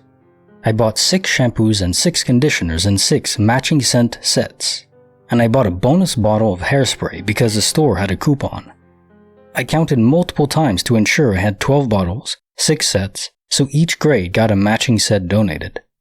The hairspray was going to go into the 3rd grade bin too. I purchased the bottles, still 13. I put them all in the same bag, still 13. I dropped the bag in the parking lot, still 13, and the bag was still intact. I put the bag in the car and left it on the passenger seat, still 13. The first thing I did the next morning when I got to work was walk to each grade's level donation bins and drop off the bottles. 1 shampoo and 1 conditioner in each bin. And then I realized I was short 1 bottle of conditioner. I looked everywhere. I retraced my steps through the school, double-checked the bins. I checked in and around my car at school. When I got home, I checked my parking space and I rechecked the other bags from the store. That 1 conditioner bottle is gone. It's been nearly a year and it still bothers me. I know I had 13 bottles. Case file number 2875, written by Respondor. Did my dog just answer me? I was walking my dog, and I asked him a question. I don't remember what it was. It was probably, do you think it's cold? Or, are you done peeing? As soon as I finished saying that, I heard a high-pitched, yes, come from the direction of my dog. My dog is small, and when I looked at him, he was staring at me. I looked around thinking it might have been my brother, but no one was out. That yes was so, I don't know. My other story, this is a bit creepy. My mom and dad still works, for this nice, rich couple. My mom is a house cleaner and my dad is a handyman, so they work at the people's house. Anyways, my mom took me to the people's house and they let me watch TV in their awesome basement. Anyways, when my mom was done and it was time to leave, the lady came to me with a black beanie baby toy dog. I love stuffed animals, so I accepted it with joy. A couple weeks later, it goes missing. I mean, straight up, I left it on my bed, and now it's gone. I missed it a lot. A year passes, and my parents are cleaning out their closet. I asked them if they needed any help, and they said, oh no, there's no more boxes, but you can take out the trash. I went upstairs anyway to double check, and there was the black beanie baby dog. Well, this is a question asked by so many people. There's a movie, was it Honey, I Shrunk My Kids? Or the sequel or something, where he invents a device where you can attach to your dog like a collar and then he can speak human language. Converts the barks and woofs to human language, English. What would Ben say if I attach it? I mean, he would just say, feed me. So, pretty much me. Case file number 2876, written by Kevin James. A ticket to 2 timelines. This happened around 2 weeks ago, on the train back to my town from London. Memory 1. Was on the train back to my home station, and a group of boys were behaving badly, causing upset to some of the passengers. They were young boys, probably around 14 or 16, and had obviously been out in London. I told them to behave and they started to shoot their mouths off. We then arrived at my station and I got off. They stayed on the train, shouting at me and even throwing a piece of garbage at me through the train window. The train then departed the station and I said to one of the station guards something like, "Did you see that? The youth of today," etc. I'm only 43, but whatever. Memory 2. I was on a train back to my home station and a group of boys were behaving badly, causing upset to some of the passengers. I told them to behave and they started to shoot their mouths off. We then arrived at my station and we all got off, and a scuffle of sorts occurred. They were young boys, probably around 14 or 16, and had obviously been out in London. They followed me down the stairs of the station and I told them once again to behave. In addition, the parents of these boys had obviously been waiting at the bottom of the station stairs for their children, had heard the commotion, and came to see what was going on. I gave a brief explanation to the parents and left. So I have 2 absolutely crystal clear, real, parallel memories of that one event. In one of them, the boys stayed on the train. In the other, they got off at my station and were met by their parents. What could explain this? Well, that your memories are so clearly vivid in both accounts. Probably just not quantum immortality, but informational spread. And I think to cross the membrane between the multiple universes and the multiverse ocean, the easiest thing to do that is just information. Maybe through a higher dimensional level, or even connected to the simulation itself. The crossing of information is probably not difficult to do, and I think this translates pretty well towards the fact that so many minds' subconscious seems to be able to grapple with extra information that isn't in their immediate environment to predict the future or just know things they shouldn't. So you got a memory from yourself in a different universe that was slightly different. I mean, pretty notably different actually, but still, within the same theme. Case file number 2877, written by Arurura. The Stairs That Skip Me. I live in the hills, and this happened back in 2024. To get to college, I had to walk down this long, steep, and kind of broken staircase that connected to the main road. It usually took me about 8 or 9 minutes to reach the bottom. I was always super careful because the path was slippery and rocky. Since I dislocated my knee and ankles before, I never rushed down that route. I had classes at 10, so I left my rented room and started walking. While I was going down the stairs, I glanced at my phone to check the time. It was around 9:40 a.m., and when I looked up, I was suddenly halfway down. I literally stopped there and looked around in confusion. I checked my phone again and it was 9:43. The people that were behind me, they were still way up on the path. There's no way I zoned out and jumped those risky stairs without noticing. Every day I was extremely careful because some of those stairs were destroyed and slippery. Just random rocks to step on. It was like I blinked and the whole part just got skipped. I don't know what to call it. Delusion, zoned out, missing time, fast forward? I would never risk my life on those stairs. I've hurt my knees and ankles before, so I've always made sure I'm not on my phone while walking. That day, I only used it to check the time, and I had stopped. I pulled out my phone and checked the time. When I looked up, I was halfway down. I didn't move. Even if I did move, why were people behind me still way up on the path? Were they awfully slow? Or were they not running late for classes? You, my friend, encountered a portal, and I think the portals themselves can move throughout space-time, so you could even be stationary and intersect with one, and then be ported just a bit further down the stairs. The question remains the same as always, is why are these stable, and why are they in the locations they are, and why do they transport us so close to where they spawn? Never in space or up in the atmosphere where you just fall to your death from 10,000 feet above or within the mantle of the earth. So yeah, specific, and I think that's evidence that they are intentionally placed. Some kind of experiment. Case file number 2878, written by Lon Flamingo, Roots of Another Reality. This seems to have been happening for a few months, but only recently I've been more sure of it. Every now and then, maybe once or twice every 2 months, I swear the random shrubs and trees and bushes in my town change. Like a new tree here, different bushes there, etc. To clarify, I don't mean gradual changes, I mean very sudden, overnight changes.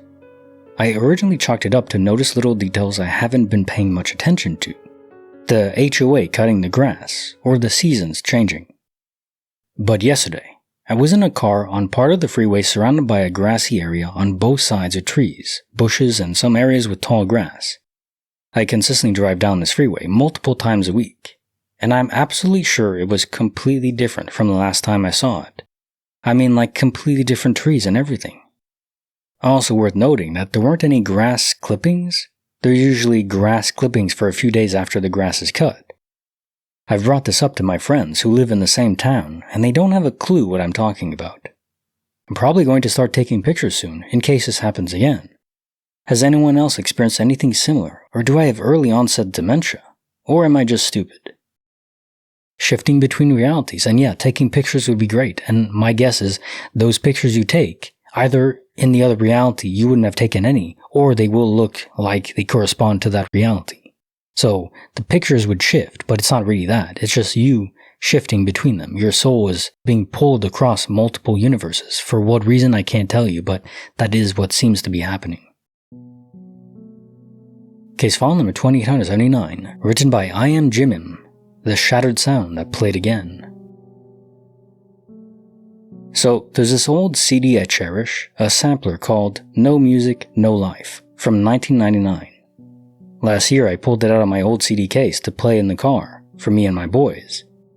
As I was climbing into the car, the CD fell onto the seat, landed vertically as I sat down directly on top of the leading edge of it, and the entire CD shattered into thousands of tiny pieces. I was heartbroken for a second, until I remembered eBay exists, and immediately ordered myself a new copy and told my kids, no big deal. That new CD arrived soon thereafter, including its own jewel CD case. I've left it in that case other than when it's being played. So imagine my shock when I'm going through my old case of 96 CDs and I see it. No Music, No Life. Right next to Shaggy. I pick it up. Some normal scratches just like my old copy had. I look across the room. Yep, the new copy. I grab the jewel case and open it and there it is. the brand new copy. So now I have 2 copies. The old one that magically put itself together from my green garbage bin and reappeared in my old CD case, and the new one that I bought to replace the one which I sat on and destroyed in front of my kids. Case file number 2880, written by Tahinas. The cats didn't do it. So I live alone in my own house with my foster cats. Last winter, the shelter gave me a thermal cat house originally meant for outdoor cats. My house is old and gets cold at times. I have it sitting in a deep recessed nook in the wall that might have once been the frame of a bookcase. The cat house is rectangular and relatively heavy for being made of foam, several pounds. It's sturdy, and the cats are used to it being there. Well, this afternoon, I took a nap in my indoor hammock in the same room, which I sometimes do on my day off. I was alone with the doors locked. I have a security alarm that was set. I didn't hear anything while I was napping, but when I woke up, the cat house was all the way across the room, sitting on the floor by the hammock. It was sitting perfectly upright, and a cat was laying like Snoopy on top of it, perfectly at ease. How did it get there? The cats have knocked it over once or twice, but it always made a significant noise and landed sideways or upside down, right next to the nook, not all the way across the room, sitting upright. I freaked out and called my mom. She had me stay on the line while I looked all over for intruders. Nothing. The alarm was still set. Nothing else was out of place. There were not even any signs of raccoons coming in or anything, though I have no idea how they could have done it either. Yeah, and I don't think the raccoons did it either. Case file number 2881, written by Grand Possibility 705.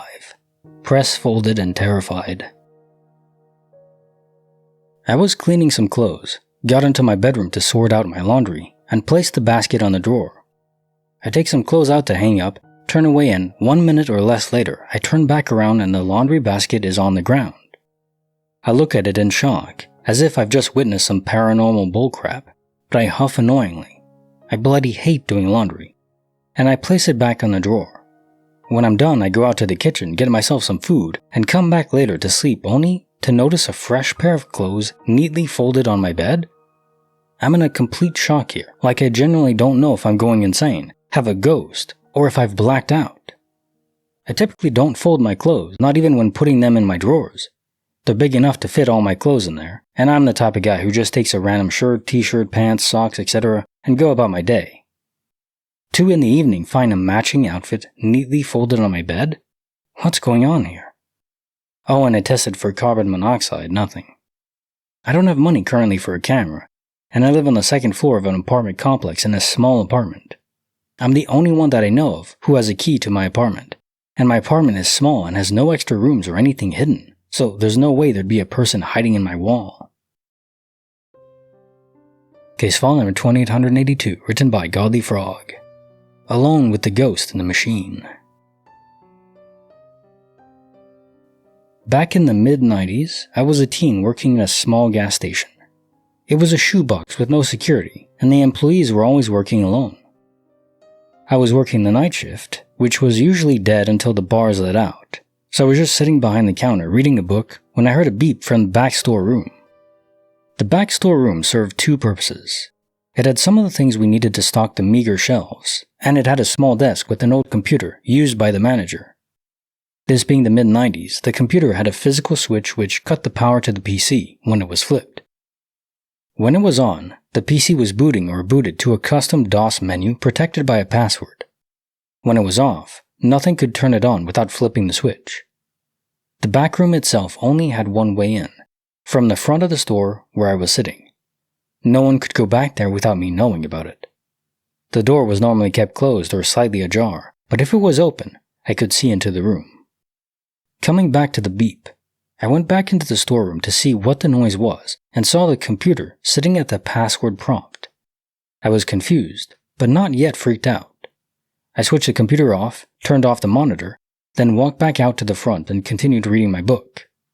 Bar rush came, lasting about 45 minutes, after which I had to clean up the lot. This involved me locking the front door and sweeping up. This took another 30 minutes. After I was done, I unlocked the door and walked back into the storeroom to put away my broom and pan. In doing so, I came face to face with a blinking cursor begging for a password to be entered. To this day, I can't explain it. I clearly remember flipping the switch, feeling the physical sensation of it clicking, and watching the CRT monitor go dark. I clearly remember pushing the button on the CRT and watching the green LED going out. There was no place to hide in that store, and no one but me could access that room. I kept the door to the storeroom wide open after that, so I could see the computer from the counter, and nothing else happened that night. When the manager came in the next morning, I told him what happened, but he just looked at me strangely and turned the computer on without saying anything to me about it. I only worked there for another month after that, and nothing ever happened again, but I never did leave the storeroom door closed when I worked the night shift again. There's that whole vibe with the 90s, maybe early 2000s, and tech, where it's not fully understood, it's not as refined as it is now, and kind of feels eerie a bit when you think back to that.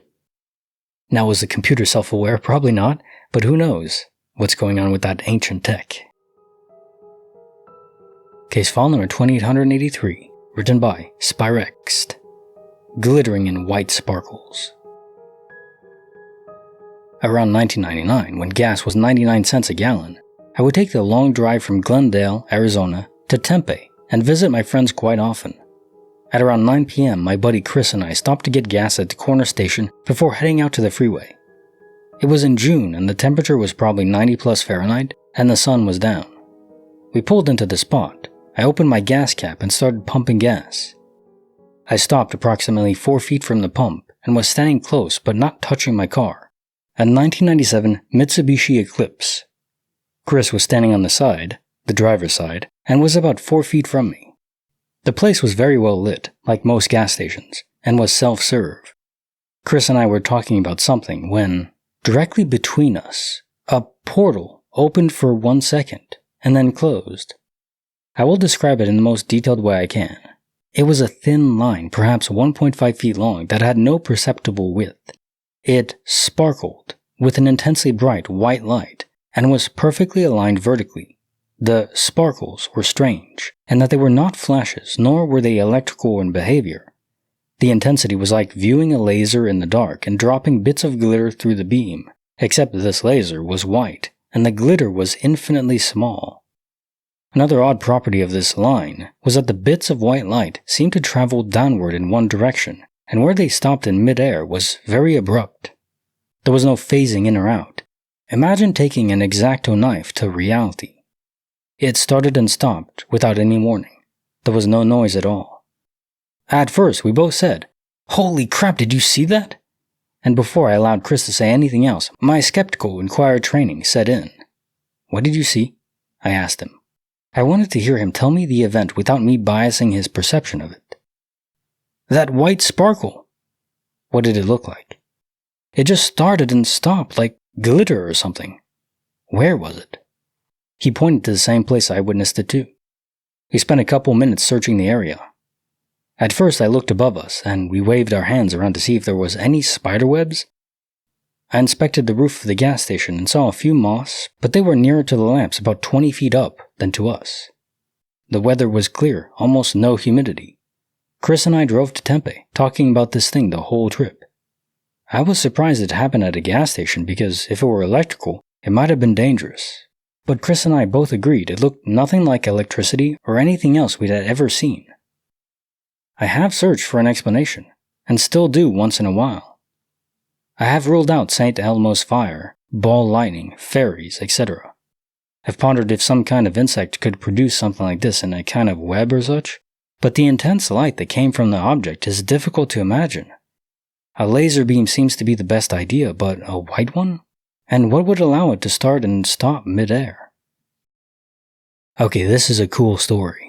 The inception of a portal in real time. I think when they are established and stable, they're not visible at all.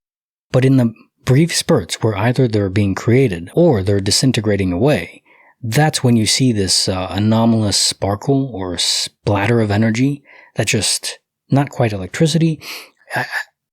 What I like to think of it is like in a metalwork factory where there's molten metal that is splashing around, Probably looks something similar to that, but very white, as you say.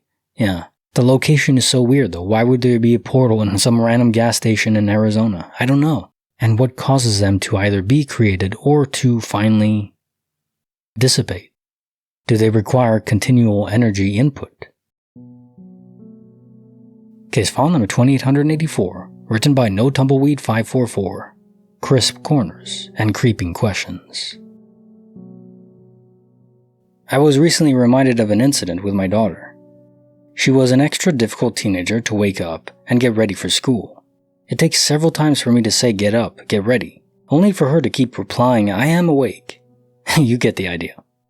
Once she finally was up, she'd still be trying to get dressed, brush her long tangly hair, teeth brushed.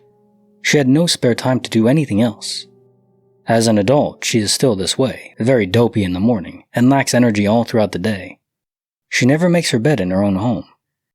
Later in the day, I would go in the rooms and tidy up a bit, and always made their beds for them, since they were so rushed. One bathroom with 3 teenagers all trying to get a turn, and mostly she wouldn't get out. So I went into her room to see she had for once in her life made her bed. It was so neatly made, the precision like a machine did it, or how it might get done in a hotel, with this extra added touch of another blanket folded over the foot of the bed. I never did this with blankets, so it's not something she learned from me. I was in awe. When she came home from school, I told her how impressed I was that she made her bed this morning, and I said, oh, and by the way, nice touch with the blanket on the end of the bed. Who taught you how to do that? She replied, what are you talking about? I never made my bed. I insisted she did, and to stop playing games. She insisted she didn't. I asked all other family members if they did it. No, and why would they? So who did? I could not figure it out. Even if I somehow did, but forgot. Like I said, I've never put folded blankets at the end of a bed, nor can I fold them neatly. This took time or was done by someone who has practice at this. Very strange. And other strange things used to happen in this house, and all incidents involved her or her father. I can't even see how she had time to do it, and play head games with me. Case file number 2885, written by Oh No Bees! The Weight of Silence. This would be my go-to ghost story, I suppose, but I still maintain that I don't believe in ghosts. I will also assert that I don't not believe in ghosts either. I'm undecided on the issue. Also, I don't think there was actually a ghost here. So this intro has been a waste of your time, it would seem. Or has it? Anyway, there I am, one dark and lonely night. I was sitting in a room in my parents' house that was essentially a double room. It is separated by a doorway in the corner of the rooms, but there is no door there, just an opening. One of my favorite places to chill in that room was in that little doorway, leaning back on my chair while on my laptop. It must have been at least midnight, and it was in the middle of the summer. The only light in the entire room was a light coming from my laptop screen as I sat in the dark, probably browsing Reddit or writing music. Leaning back in my chair, I was feeling very serene. My grandpa was quietly watching TV in the room directly underneath me, and my mom was asleep in her bedroom nearby. Having just had a relaxing day, and then knowing I had no obligations the next day, life was pretty excellent at this point. Then came the 3 sounds of footsteps, booming footsteps. Not footsteps really, but heavy, lunging, sprinting, pounding treads. It was sudden and without any warning, but it sounded exactly like some 300-pound person was sprinting directly at me from across the room. I'd dropped things on this floor before, jumped on this floor before, stomped on it even, and so I knew what it sounded like. The way the impacts would reverberate through the floor, and the walls, and the structure of the house. How the walls would rattle even. So if someone really heavy were to sprint across that floor in 3 large strides, I would expect to hear all of that. I heard exactly all of that, but I didn't see a single thing. When the sound came up to me, it sounded so much like someone was aggressively dashing at me. I fell right out of my chair, laptop and all. I remember even putting my hands up to protect myself. Knowing there had to be someone in the room with me, I get right the fluck up, trying to find them to face them. I switch on the light, which is right next to me. There was nothing in the room. I stood there for a minute maybe, severely creeped out, trying to discern what the actual fluck had just happened. Nothing seems to make sense, so I figured I need to go find out if my grandpa heard this. As I leave the room, I find my mom is up. She tells me she didn't hear anything, but had woken up with the start.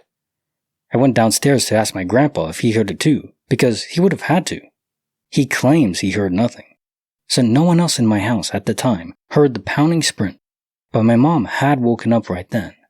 Still not sure what it was. Nothing of the sort ever happened again in that room, or that house, or anywhere, but I still wonder about it.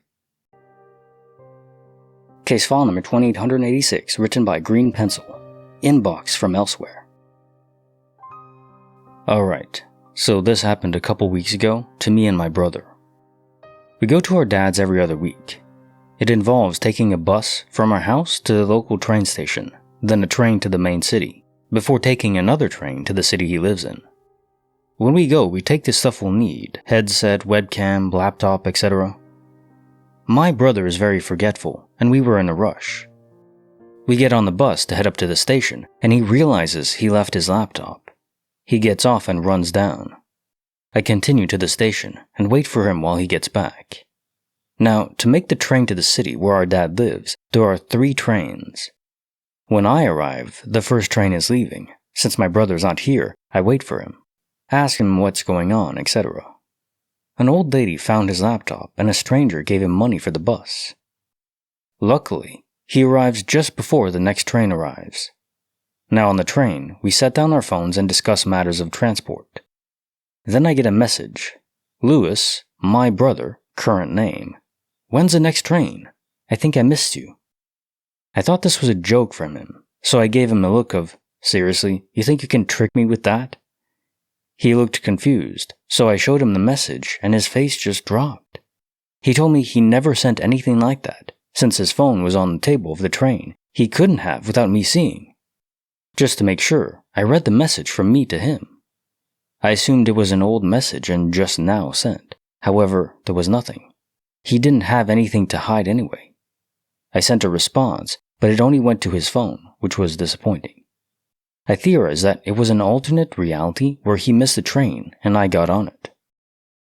Yeah, you could have a tech-related glitch, right, where the message was sent, or was supposed to be sent from before, but now it finally reached you. But why would your brother ever send you that even before? Doesn't really make sense. It does seem to fit from a different timeline, which is always interesting. How many variations are there out there? What if there's a super major glitch where almost every multiverse version of your brother would send you a text at the same time, and it would just jam your phone up? That would be something we could actually test, but we have to wait for it. It's like trying to, we have these underground detectors for neutrinos, because we do predict this would happen, but trying to interact with a neutrino, because they can pass through like a light year of lead before interacting on average, so you need to have such a isolated chamber, it's so deep underground to detect it. So it's like this, we need some sort of detecting mechanism that is primed and ready to go to detect these other universe messages, text messages or whatever, or phone calls too. Case file number 2887, written by Kaminariden, Seriously Gone. A few minutes ago, I brought my bowl of cereal into the kitchen so I could prepare to clean it. I left it on the counter, and my mom walked in the kitchen and asked if the bowl was mine, and I said yes. She put the bowl in the sink and left. I go to the sink to wash the bowl, and the bowl is gone. There are only 4 other dishes in the sink, and they were plates and 2 pots. The bowl just vanished into thin air. Me and my mom searched the entirety of the kitchen, and there was nothing. The weirdest part is that the bowl came in a pack of 4, and for some reason I found all 4 bowls, but none of them were my cereal bowl, and only one of them were in the kitchen. But it had last night's dinner in it, which could only mean my bowl of cereal never even existed, and there's no evidence, besides my mom and I witnessing it, to prove I even had a bowl of cereal. What is going on? It was Cocoa Puffs, by the way. Yeah, so Cocoa Puffs are not bad. But, whatever developer is in the real world just didn't like your choice of cereal, and they said, delete. Now time for the question of the day. What's your favorite cereal? Mine has to be Fruity Pebbles. Fruit Loops are up there, but yeah, Fruity Pebbles just have this unique sweetness to it, but the texture is really what sells it. Especially when it's in milk for just a little bit, it still has that crunch, but it's also soft on the interior. It's perfect. Case file number 2888, written by Eurobrat. A Tale of Two Racks. I pulled out my absolute favorite roasting pan this evening, ready to prepare a big batch of beautifully caramelized vegetables for dinner. This pan has been my steadfast companion in the kitchen for years, a reliable workhorse that I've only ever owned in this exact style and design. It's not just for vegetables, of course. It's equally perfect for roasting meats, thanks to its specially fitted rack that allows for even cooking and perfect browning. But here's where the plot thickens. As I lifted the rack out, I realized there are two of them. Identical. Absolutely indistinguishable from one another, as if one had been cloned in the dead of night. I've never bought a second one, never borrowed one, and yet here it is, its twin, sitting smugly in my cupboard. Where did it come from? A cosmic kitchen glitch? A gift from the roasting pan fairy? Or perhaps a quiet hint from the universe that more roasts are in my future?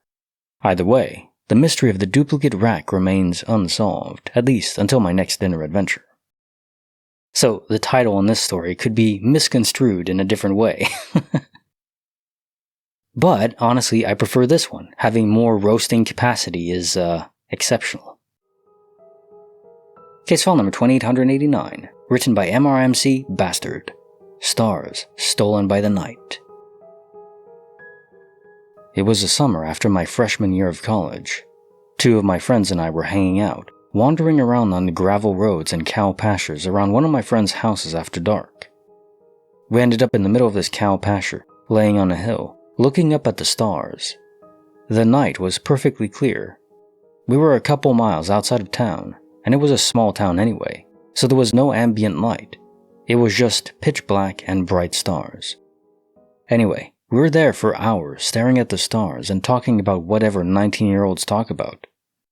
I don't remember who saw it first, but we noticed a tiny patch of the sky was completely devoid of stars, and the blank patch was moving. If you hold out your fingers about 1.5 inches apart, and then hold your arm all the way out, that's about how long and wide the blank patch was, though it was roughly triangular. It was hard to tell because we could only see its edges when it passed over a star. It moved its own length in about a second. We tracked it for a couple of minutes before it got too far north toward the horizon to see it. We lived about 100 miles due north of Whiteman Air Force Base, and the thing we saw was heading north, so we speculated that it might have been some military aircraft heading out of the base, possibly one of those triangular B-2 stealth bombers that resided at the base around this time. But that didn't seem quite to fit, seeing as this thing was traveling so slow and made no sound. So the thing we saw was either some low-flying but slow and absolutely silent jet, or it was flying at normal speeds so high we couldn't hear it, but was absolutely mammoth in size. I do try to bring it back and ground it more in reality these days when we're talking about UFOs, probably related to the military, 100 miles from an airbase, well in range of a jet or other B-2 stealth bombers, but how you describe this does seem to imply it has to be something else. Jets make a ton of noise. Given the distance and the size this thing would have to be if it was high enough not to make noise. It's nothing we have. It'd be like in the Avengers movie where they have that giant airship. That's a cool thing. It even did have stealth technology, so maybe the Avengers are out there. Case file number 2890, written by Uneventful Days, The Bite and the Bite. This actually occurred either in the late 90s or early 2000s, back when ICQ and MSN Messenger were popular. I popped downstairs for an apple, and returned to my room to continue a chat, and I remember being oddly aware that the apple in one hand was forcing me to type one-handed. I mean, it was obvious it would, but it felt strange to be conscious of it, and also the cause of the impediment floated into my head, almost like an unconscious sign that I should take note.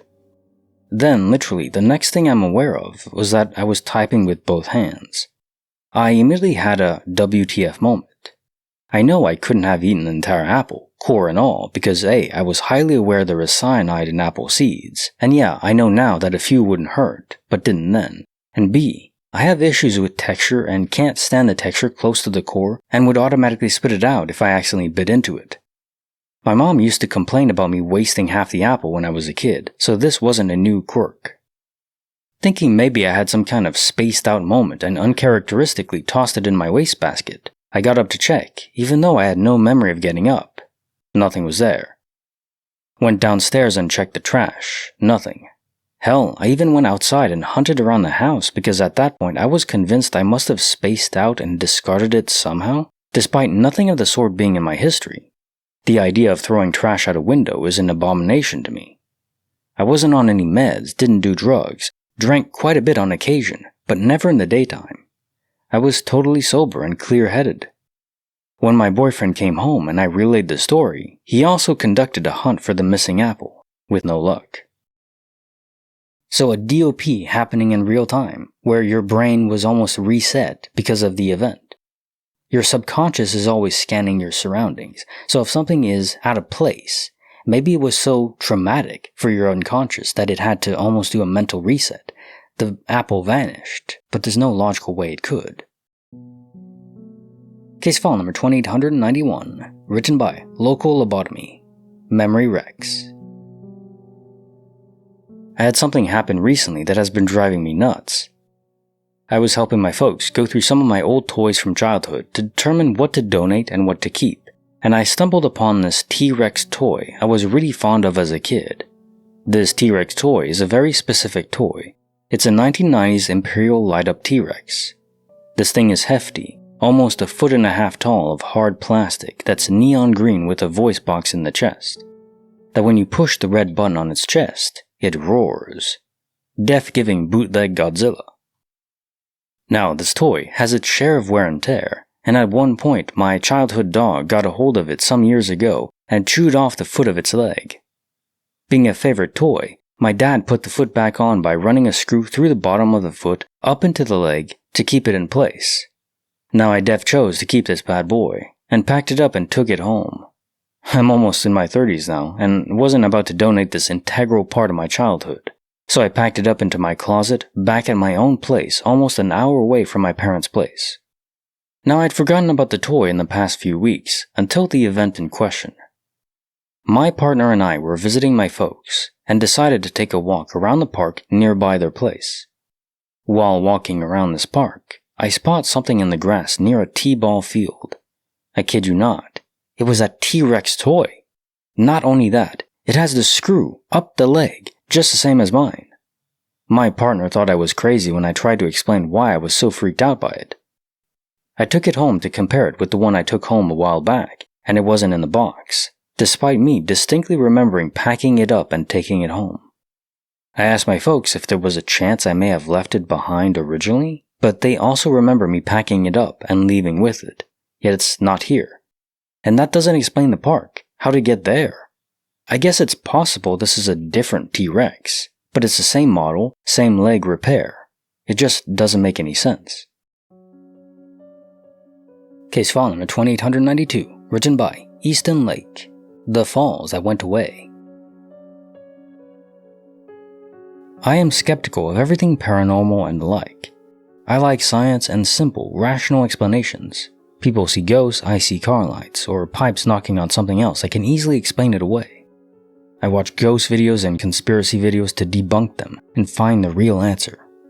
I don't tell other people or ruin anyone's enjoyment. No comments on videos calling it an obvious fake. It's just clean and tidy in my brain. So experiencing something recently that I have absolutely no rational explanation for has been utterly jarring. There is a postcard that has hung on my fridge for the last 14 years. It has moved with me between 3 apartments, and I always return it to the same spot on the top of the fridge. It was, a postcard my best friend sent me while he was on vacation. Back in 2011, I'm in my 40s. My bestie called me, and we talked about how he was going to visit Niagara Falls, a staycation, really, since he lived and lives in western New York.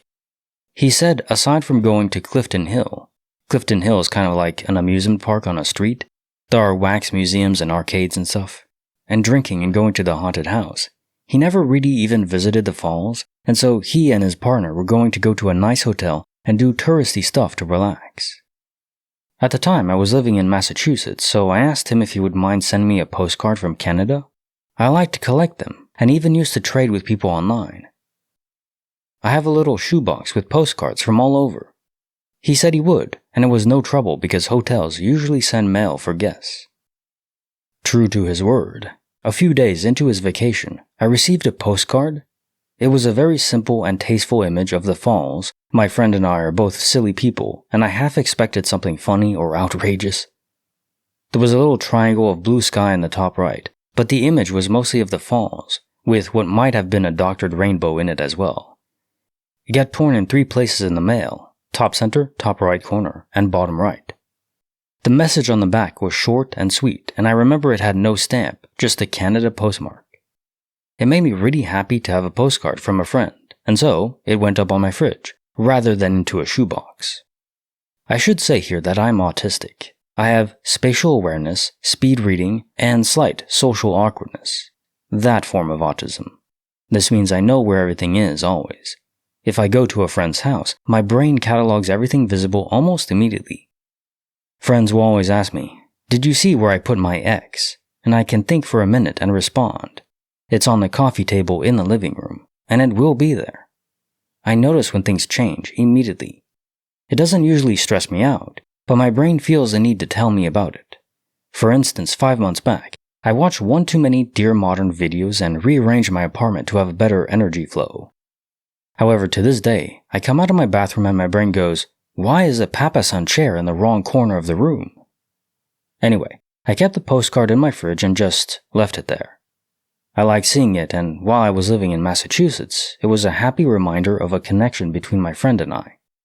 I had several people comment over the years, asking why I had a picture of Niagara Falls on my fridge, did I travel recently, etc. No, I'm just sentimental, and also don't like changes in my environment. 3 years ago, I moved to Western New York, and I put the postcard of the falls on my fridge as usual, internally chucking that I'm 30 minutes from the real thing. This is silly. But it stayed up there anyway. Multiple times a day, I went to the fridge and saw the falls. A few days ago, I came from the store with a bag of groceries, and after stuffing a bag of frozen mangoes into the freezer, I caught sight of the postcard and just froze. I am blue-screened. I couldn't process what I was seeing. It was so startling, I had to walk into the bathroom for a minute, trying to convince myself I was exhausted, hallucinating, or something, and that it would be back to normal when I went back out there. After a few deep breaths, I went back to the fridge. My postcard, the one I had looked at nearly every day for 14 years, was no longer Niagara Falls, but instead, there was a beach with some buildings on the left, ocean on the right, a little mountain in the distance, deep blue sky, and a huge rainbow covering half the card. My hands were shaking when I pulled it down from behind its dusty magnets. The postmark, dated 2011, was now Hawaii. I turned the card over and over. The tears are in exactly the same place. It's still from my best friend, but instead of going to Niagara Falls, he and his partner went to Hawaii. My brain could not accept this. I needed a rational explanation. After a couple minutes, I decided there must have been a postcard stuck to the front of this one, and the dry air in my apartment finally dried out whatever had stuck together. I knew if I just looked around under things, I would find a Niagara Falls postcard. In hindsight, this was totally irrational, as my brain was ignoring all the past convos about Niagara Falls with the bestie, with people who saw the card, etc. I tore my kitchen apart, groceries still thawing in their bag on the floor, and searched every nook and cranny, under every appliance, behind everything. It was nowhere. I then moved on to check the shoebox of postcards, not there either. And finally, I went through my whole apartment. It's a studio and I'm pretty minimalistic, so it wasn't a lot to search. There was simply no sign of it. No one aside from myself and building maintenance has been in my apartment since I've lived here, by the way. It's too small to entertain anyway, so I visit people at their houses instead. I don't have any pets either, just a couple of houseplants, but I don't think they move around much. I called my friend nervously and asked him about it. He ended up putting the phone on speaker so I could tell his partner about it as well. His partner listened and went quiet. Then he said, "This is too weird because we did consider going to Niagara Falls for a split second." And my bestie chimed in, Yeah, I remember we were worried about weather or cancellations or something, but in the end we said screw it. How often will we get a chance to go to Hawaii? They both went quiet for a moment, and I was worried they thought I was crazy when the partner laughed and said, "Oh my god, you're from another timeline. What's it like there? Who's president?" My discomfort vanished and I said, "I'm afraid the butterfly flap of you guys going to Niagara Falls instead of Hawaii did not change the election results." That's it. I'm still reeling, honestly. My brain can't grasp what's happening. Is it a glitch? Did I really misremember something I saw every day for 14 years? Something I had multiple conversations about with numerous people? The postcard is still on my fridge, though I might take it down. Makes me a little queasy to see it now, honestly. Wow, this is a fantastic story. Very detailed. And indeed, this is probably just a timeline switch. You went to a different universe. Which, in this case, does more imply quantum immortality, but I always like to try and ponder on the reason for the jump. Does involve, typically, death. So how did you, someone not old, just suddenly die? I mean, it does happen. Could be as simple as a car accident or something like that. But, which is sad, because you did still die, a version of you in a different universe. Your friends over there are mourning you. But you are still persistent in your self-awareness in this version, in this universe. And the only evidence of that so far is just a changing postcard. But keep on the lookout for any other differences, because I'm sure there will be more. But it is funny, yeah. Your friends going to a different vacation spot did not change the presidential outcome. Who knows though, those butterfly wings, they can have quite the impact. Case file number 2893, written by HLT, When Illusion Meets Midnight. I am a skeptic when it comes to ghosts. I think ghost sightings can generally be explained by confusion, craziness, or misinterpretation. However, when I was 17 years old, I was downstairs and decided to go to bed. It was very late at night, and I knew my dad was asleep in his room, and my mother and sister weren't home. I turned the last remaining lights out downstairs, and now the only illumination was coming from the moon through a small skylight at the top of the stairs. It must have been a full moon, because there was enough light to see all the way upstairs, even if it was a little dark. I casually started walking up the stairs, when I saw something or someone move from the toilet door, open, into the cupboard, closed door, directly opposite, about 1 meter apart. Whoever or whatever moved quickly from the toilet into the cupboard. I hate how cliché this sounds, but it was so smooth it was as if they were floating. I wasn't afraid, but I did experience a rush of adrenaline, as I accounted for everyone in my head. Dad, nope. Mom, nope. Sister, nope. Although this wasn't even rational, as the cupboard door was closed and nobody could fit in it anyway. I looked in the toilet room and didn't see anything, and then I opened the cupboard. There was also nothing. I'm still not quite sure what I saw that night. It must have been an illusion of some sort, but I remember at the time being so incredibly sure I saw someone. I do not believe in ghosts, but that was weird. Case file number 2894, written by PC Cube, Filet-O-Freaky. This happened to me last week. I picked up a packet of 2 steaks from the reduced section. This was about a half hour before the store closed, so the packet even had 2 bright, almost luminous yellow stickers on it. These were beef steaks, by the way. I know for a fact that those were what I brought to the till because I remember looking at the reduced sticker and thinking, do I really want these or will they just end up in the freezer? But I decided to buy them anyway. When I got home and unpacked my shopping bag, the steaks were gone and replaced with a pack of 3 lemon and herb chicken fillets with no reduction stickers on. I do have the receipt at home, and it clearly says something like garlic steak reduc. I'm not going to go back to the store and complain because I ended up enjoying the chicken more than I would have the steak, but it still doesn't explain how 2 reduced beef steaks morphed into non-reduced chicken fillets during the 15 or 20 minute walk home. Well, hey, at least you appreciated the glitch. And chicken is a bit healthier anyway, so embrace it. And you did. Good job. Case file number 2895, written by I Believe in Bass, Splash of Doubt. A little background first. My parents built a pool in our backyard when I was about 3, and I'd been splashing around it ever since I was old enough to stand with my head over the water. It was only 3 to 6 feet deep. However, despite all swim lessons they had me take, I never liked putting my head under the water.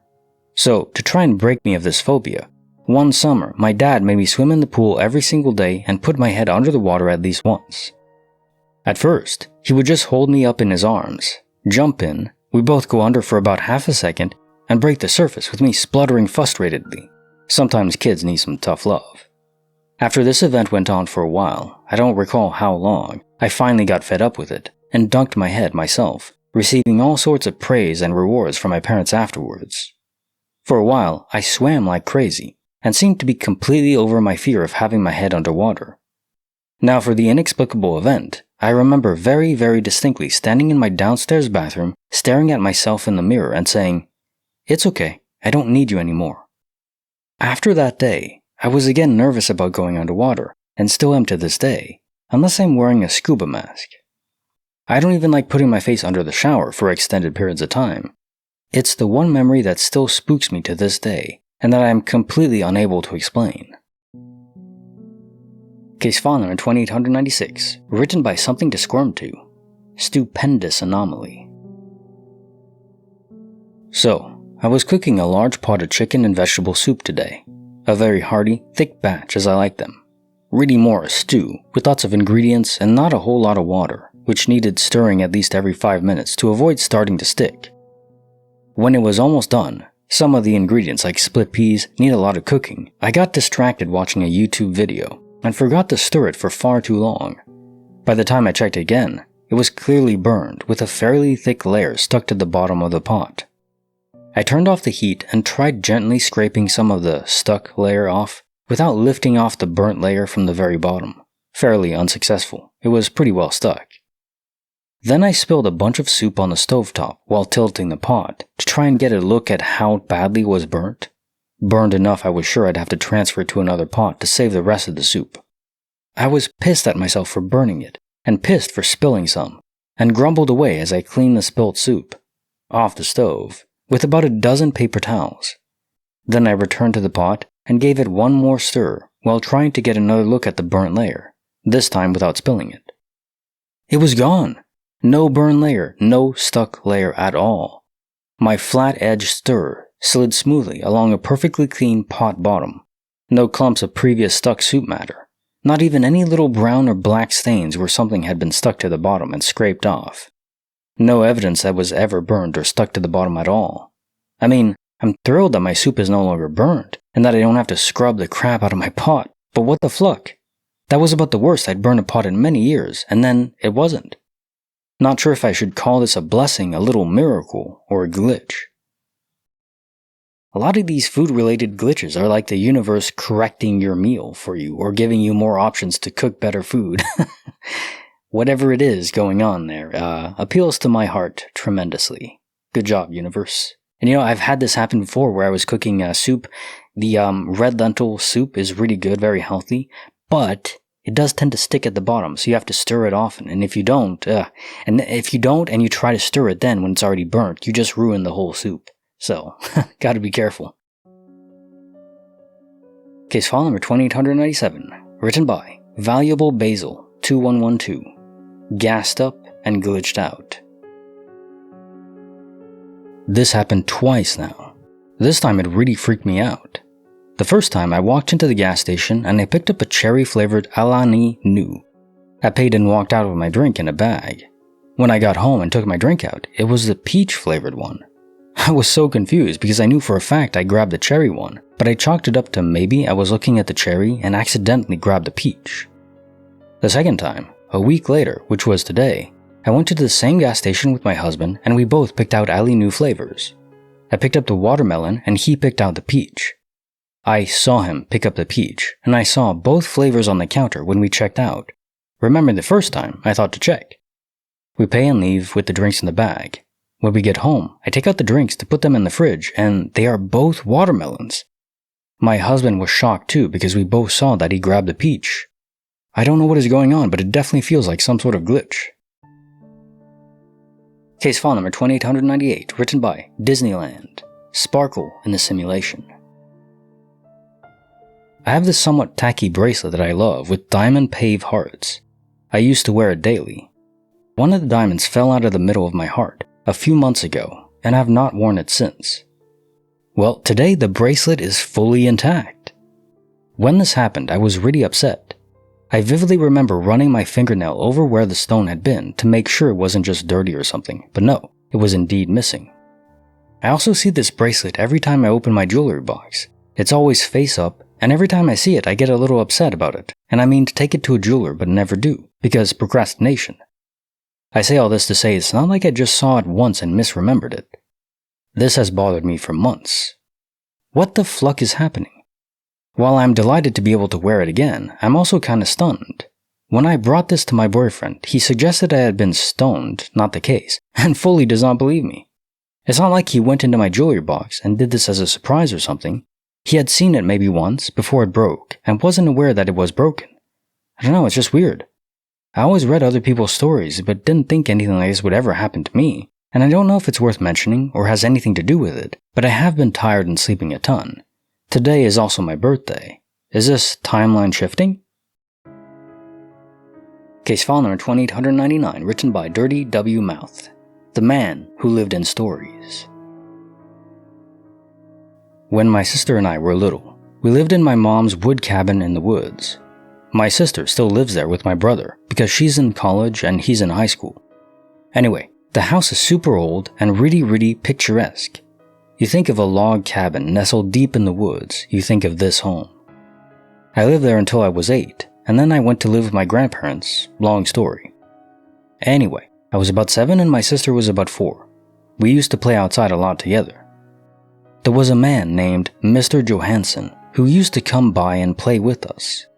We had a few neighbors, but they weren't very close. Mr. Johansson was an older man with white hair, a gentle smile, and a limp. He'd play hide-and-seek with us and even sit and tell us stories. My sister and I would argue over who he liked the most. He'd always leave us before sundown, and we assumed it was so he could walk home before it got too dark. Anyway, I ended up moving out and my baby brother was born shortly after. Life just changed and we never heard from Mr. Johansson again. My sister and I didn't bring him up until much later in our lives. I'm 24 now and she's almost 21.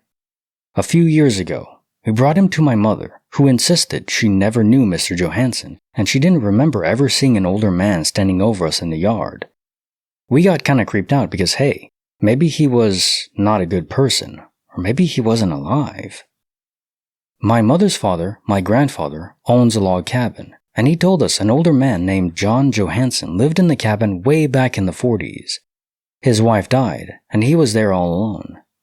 Some say he died of a broken heart, he told us.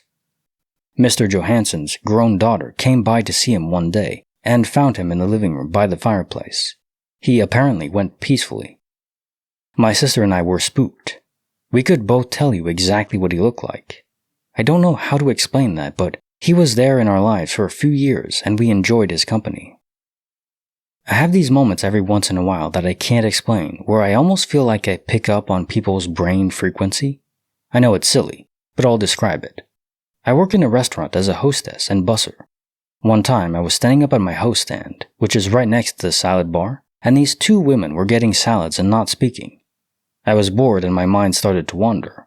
I was thinking about one thing, and then my mind drifted to wondering about the dresses I left at the dry cleaners. Except, I own no dresses, and I've never been to a dry cleaner. I thought it was odd until one of the women behind me spoke up and said to her friend, "You know that pretty blue dress I wear to Sunday school? Would you believe I had to send it to the dry cleaners because of that pie I got on it?" I turned around and the woman gave me a funny, quit eavesdropping on me look. I figured it was just one of those things and turned back around. Then, another night, we were busy and I was bussing tables. I walked by one table so I could get to the dirty one next to it. The 2 people at the table had their mouths full and weren't currently speaking. My mind started wandering, and I began thinking about the baby I'm currently pregnant with. I thought to myself, even though we didn't think we could have this baby, I still would have considered adoption. I think adoption's a great thing. Then I was like, what the crap? I haven't thought about this in a long time. Then the woman at the table next to me said to her husband, "Well, the child wasn't hers biologically, but we all know damn well she was her mother." Just because she adopted her doesn't mean she's not her daughter. I had to walk away and shake my head. Yeah, I would love to hear stories from Mr. Johansson. Seems like a swell guy. Definitely not malicious, just a bit lonely. And what's better when you're lonely than to share stories? Case file number 2900, written by Serianso, The Bunny on the Wall.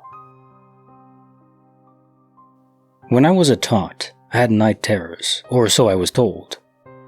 Most of the time I was basically sleepwalking while having nightmares, from what I gather. I don't recall any of them, but this one time, this happened for real and I was awake. I went to bed early, just as the sun was going down. Must have been around autumn because I'm sure it wasn't past 7:30 when it started actually looking like night. It must have been early, but even then, the moon might have been out. My room had a window that usually shined light on the wall, through the shades anyway. The door was on the opposite side, and this particular night, I was a little uneasy about my door being shut, even if it was cracked. From my bed, that I had been in for maybe half an hour, usually the vibrations would start around now, and then I would drift away into slumberland. In fact, they may have been just about to kick in when I decided to get up out of bed and tiptoe to the cracked door maybe 5 or 6 feet away and see what was outside. Then I would go right back to bed. Well, I get to that point where I can finally make out the outside of the room through the crack in the door, and then it shuts, and the little light I had is extinguished. I basically freeze as reality sinks in. I tried to turn the doorknob and get it to open, but it stuck. I thought Mom was holding it. Thinking fast, I scamper back into bed and get into the covers before I get my butt spanked again.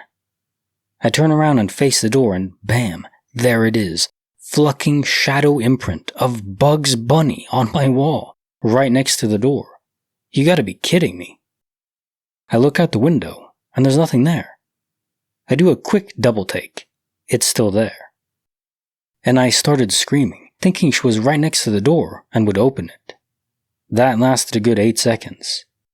I am basically having a heart attack, but somehow I get to the door. I try to open it, but fluck, it's locked. I'm basically beating on the door while staring at it. It being so perfectly still. What the fluck? I think somehow I managed to learn how to unlock the door because I got it open and ran as fast as I could into the light of the living room. She didn't hear me scream or beat on the door, but my mom looks at me and can tell. What's wrong, she asks. So I told her, and we did the whole check under the bed routine. She thoroughly inspected the wall, but it was gone. She never saw it, and it was never seen again. It could have been a hallucination, and I mean, I can see how a locked door can get closed on me, air pressure and all that, but I screamed bloody murder over Bugs Bunny. Well, I don't think Bugs Bunny would scare me that much, especially just the shadow of it, but still, if you're a kid, okay, I get it. Well, if it happened right now, would I try to figure it out? I would try to find Bugs Bunny himself? Is it a girl? I don't even know. This is Bugs Bunny, right? The one that's chasing the coyote? No, that's the running coyote. No. I am confused by my cartoons right now. There's a carrot involved, I'm sure. Case file number 2901. Written by, well, you look at that, 20 minutes at the edge of reality. Hi everyone. I personally experienced this years ago while working in Switzerland. It was a sunny but cool spring day in early of April. I walked alongside a rural road bordered by trees, in between open fields. No buildings nearby, no glass or reflective surfaces, no cars passing. The fields were in the early stages of growth, so there wasn't any visible pollen, swarms, or high vegetation that could obscure or filter the light. I was well rested, in great mood, not stressed, not ill, and not under the influence of anything. I didn't feel tired, disassociated, or overwhelmed in any way. It was a normal day, and I was walking to work. As I was walking in the shadows of the trees lining the road, I noticed something strange in the distance, maybe 100 meters ahead. At first I thought it was a trick of the light, but the closer I got, the more impossible it looked. One tree's shadow was flickering, literally. The shadow cast on the ground by the trees was blinking in and out, around 2 to 3 times per second. It looked like someone was flipping a light switch on its shadow, but the tree itself wasn't moving. The sunlight was stable.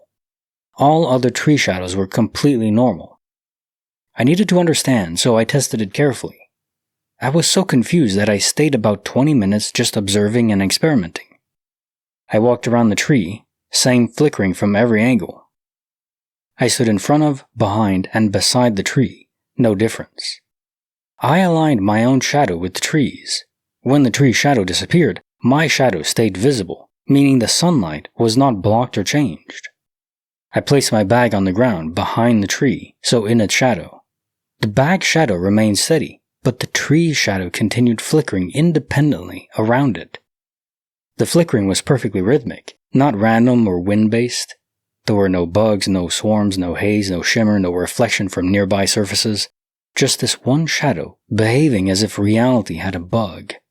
I know how powerful the brain is at patterning and misinterpreting, so I've looked into retinal effects, ocular migraines, atmospheric optics, shadow illusions, reflections, bugs, pollen, haze, etc. But none of these explain why one tree shadow would flicker like a strobe light for that long, without affecting anything else, nor why objects behind it remained properly lit and shadowed. It was like the shadow layer for that tree alone was switching on and off, while everything else stayed normal, and I couldn't explain or reproduce it. If you've seen something similar, please let me know. I'm not claiming a glitch in the Matrix, or maybe, at this point. I'm genuinely just baffled. I had no phone at the time, so I couldn't film it, but this wasn't a brief hallucination or trick of the eye. I was present, alert, and actively testing what I saw, and it stayed consistent for the entire 20 minutes I could stay. Very unique story. I haven't heard of a flickering shadow. We've had, of course, the glitch where reality completely seems to shut down for a split second. It kind of seems like the sun goes out, but it's really just the whole processing for a small local area fades. But this one's much more isolated. It kind of reminds me more of the black dot incident, where it's like a tiny sphere of reality isn't being rendered or just not processing. So this shadow was glitched out, but this is just a proper glitch as far as you'd think of like a glitch in a game where the textures aren't rendering or the lighting system isn't perfect. The fact that you even placed objects where the shadow would be, or rather create their own shadows and they didn't affect it, they were still normal, but the shadow of the tree, yeah. So really, the coding of the tree itself was faulty. Crazy. Case file number 2902. Written by Flat Intern 2498. Sky like a broken screen. This was over 10 years ago now. I was driving alone approaching the highway, and while halfway down the on-ramp, the entire sky flashed for a solid 2 seconds. I mean absolutely lit up. I scanned left, right, mouth and eyes probably wide open, and every inch of sky was pure white. Honestly surprised I held my lane. It took me a moment to realize what I just witnessed. I rolled my window down, anticipating insane thunder, and aside from wind noise, it was silent. I spent the remaining 20 to 30 minutes of my drive trying to make sense of it. The flash had no central point or source as you might see with lightning or if a transformer blew. The only way I can describe it is like an old TV or computer monitor glitch instantly flashed back to black. I got home and scoured Google and news and social media, but couldn't find anything. I'd feel less crazy if I'd even pass another driver with a shocked expression, but it was late in a quieter part of town. Kept to myself then and still have no idea what it was. I'd say I'm a pretty logical guy, but after seeing more stories like this, it's sometimes hard not to view the sky as a screen. There's only one other story I can remember reading about this. It was a very similar situation. I think it was a husband and wife in a car as well. And on the horizon, they saw a bright white flash, but there was no sound. Now, if it was lightning, if it was an explosion, even like a meteor burst in the air, which does happen, there's a huge pressure wave that follows that. So I don't think it could be anything natural like that, unless maybe if you're far enough away, but anything that bright seems like it would produce a shockwave that would travel really far. To the point where if you could see it, it's going to reach you. Maybe not super strong, but you would feel it. It could even shatter windows dozens of miles away, if we're talking about a meteor burst. Like there was one recently in Russia. Russia gets hit a lot by sky bursts, yeah. It just makes me think of, what's going on in alternate universes where maybe missiles are being fired in different universes and the results are very blinding. Case file number 2903, written by Hermano Bluth, trolled by the Almighty. I used to play on Pogo when I was 12 or 13, and I was on it religiously. That meant I was always in chat rooms. I met a ton of people and eventually became friends with a few of them. In fact, that's how I got my first ex-girlfriend then. That's a big thing when you were an introverted 12-year-old. Anyway, one night I managed to sneak on the family computer one night to play. After a few minutes of playing, I began to focus on the chat room. I began talking to a lovely girl, I believe she was a girl. I've yet to mention my name or anything, and yet after a few minutes I see this come up in the chat log. Hello Hermano, this is God. Obviously as a 12-year-old, that was supposed to be in bed. This freaked me the fluck out. After a minute or so of collecting my thoughts, I went to scroll up to see who it was. As I looked for it, it completely disappeared. There was no trace of it. I tried searching for my name. I tried searching for God. I was left speechless. So, fearing for the worst, I dashed quietly to bed, hoping no one would notice. To this day, I've tried to put 1 + 1 together. Was I dreaming? Was I seeing things? Did God really reach out to me through a crappy gaming website? Or was I the elaborate victim of my first trolling? Man, being 12 sucked. So let's get something straight. If I was God, or the master of the simulation, there would be a lot of trolling going on. I would alter the laws of physics temporarily, just to mess with scientists, kind of like in the 3-body problem, but not maliciously, not trying to invade them as God, just messing with them, you know? Because it's fun. It's fun to mess with people's minds. You know, kindly. Tell them afterwards, like, Hermano, I am God. Don't worry, it's just a prank, bro. You're good. Case file number 2904, written by Spit and Snot. When the Dogs Went Mad. One summer, when I was 14, I was staying with some relatives out in the boonies. The setting itself was somewhat unsettling for an urban-bred kid like myself. The rickety house was at the foot of dense forest, with 3 or 4 neighboring homes, distanced by sprawling flora. I was looking after my younger cousin late one night. We were watching Extreme Makeover Home Edition. This fact in particular is rather haunting, so this story may be somewhat anticlimactic. The couch we were sitting on was back against the wall, and to the left of it was a door leading outside that we had left open in hopes of mitigating the stifling heat. The screen door, however, was closed. They had dogs that stayed outside, as did the neighboring homes, breaking the silence of the night, and blocking out the banshee-like shrill of Ty Paddington's voice, mind you. All of the dogs simultaneously started barking like mad. 2 seconds later, the screen door started swinging open and slamming shut repeatedly. None of the wind chimes that hung outside the door made a sound. My cousin and I hightailed it out of there pretty quickly and locked ourselves in a bedroom until the rest of the household came home. When they did, they seemed confused and unresponsive. I believe that they thought we were just making the whole thing up. So, not sure what the dog saw, but gross username. Case file number 2905, written by It's Sarcasm. The Unanswered Tone. In middle school, I was in my backyard and I heard a set of tones coming from somewhere in the neighborhood, suburban, like 700 Hz and 500 Hz alternating, maybe 2 seconds long each. I couldn't nail down a direction, but thought it was weird to be hearing such pure tones amplified outside over such a distance. Fast forward a year or so, and I call my then-girlfriend's house phone. I can't honestly remember how many things went through, but instead of someone picking up, the exact same tone sequence played through the phone. Freaked out, I hung up and redialed. My girlfriend answered this time and said the phone had not rung at her house for a while, and had no idea what I was babbling on about. To kick things up a conspiratorial notch, she does live across the street from the entrance to the CIA. I heard the tones one more time, coming from somewhere else outside in my neighborhood, but the opposite side of the house, maybe 2 years later, but I've never been able to find any explanation since. A survey of how phone systems work and what kinds of tones can be reasonably expected to come over a telephone wire turned up nothing. Thoughts? And no, this is not sarcasm. Next to the CIA Where do you live? Damn. Maybe some sort of broadcasting test? Transmitting over smaller regions? Case file number 2906, written by Cool Steven. Fractals in the Clouds. One day in 2020, my daughter and I were about to go for a walk. It was probably 2 p.m., sunny spring day. For some reason, I had an urge to look up.